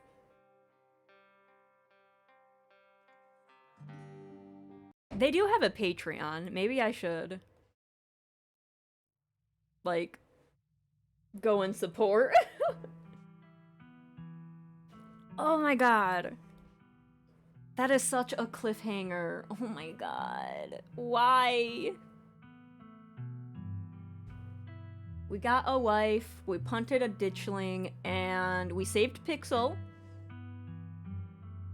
We saved Reese. He's still intact. Kinda. For now. What? Oh my god. Ugh. Why?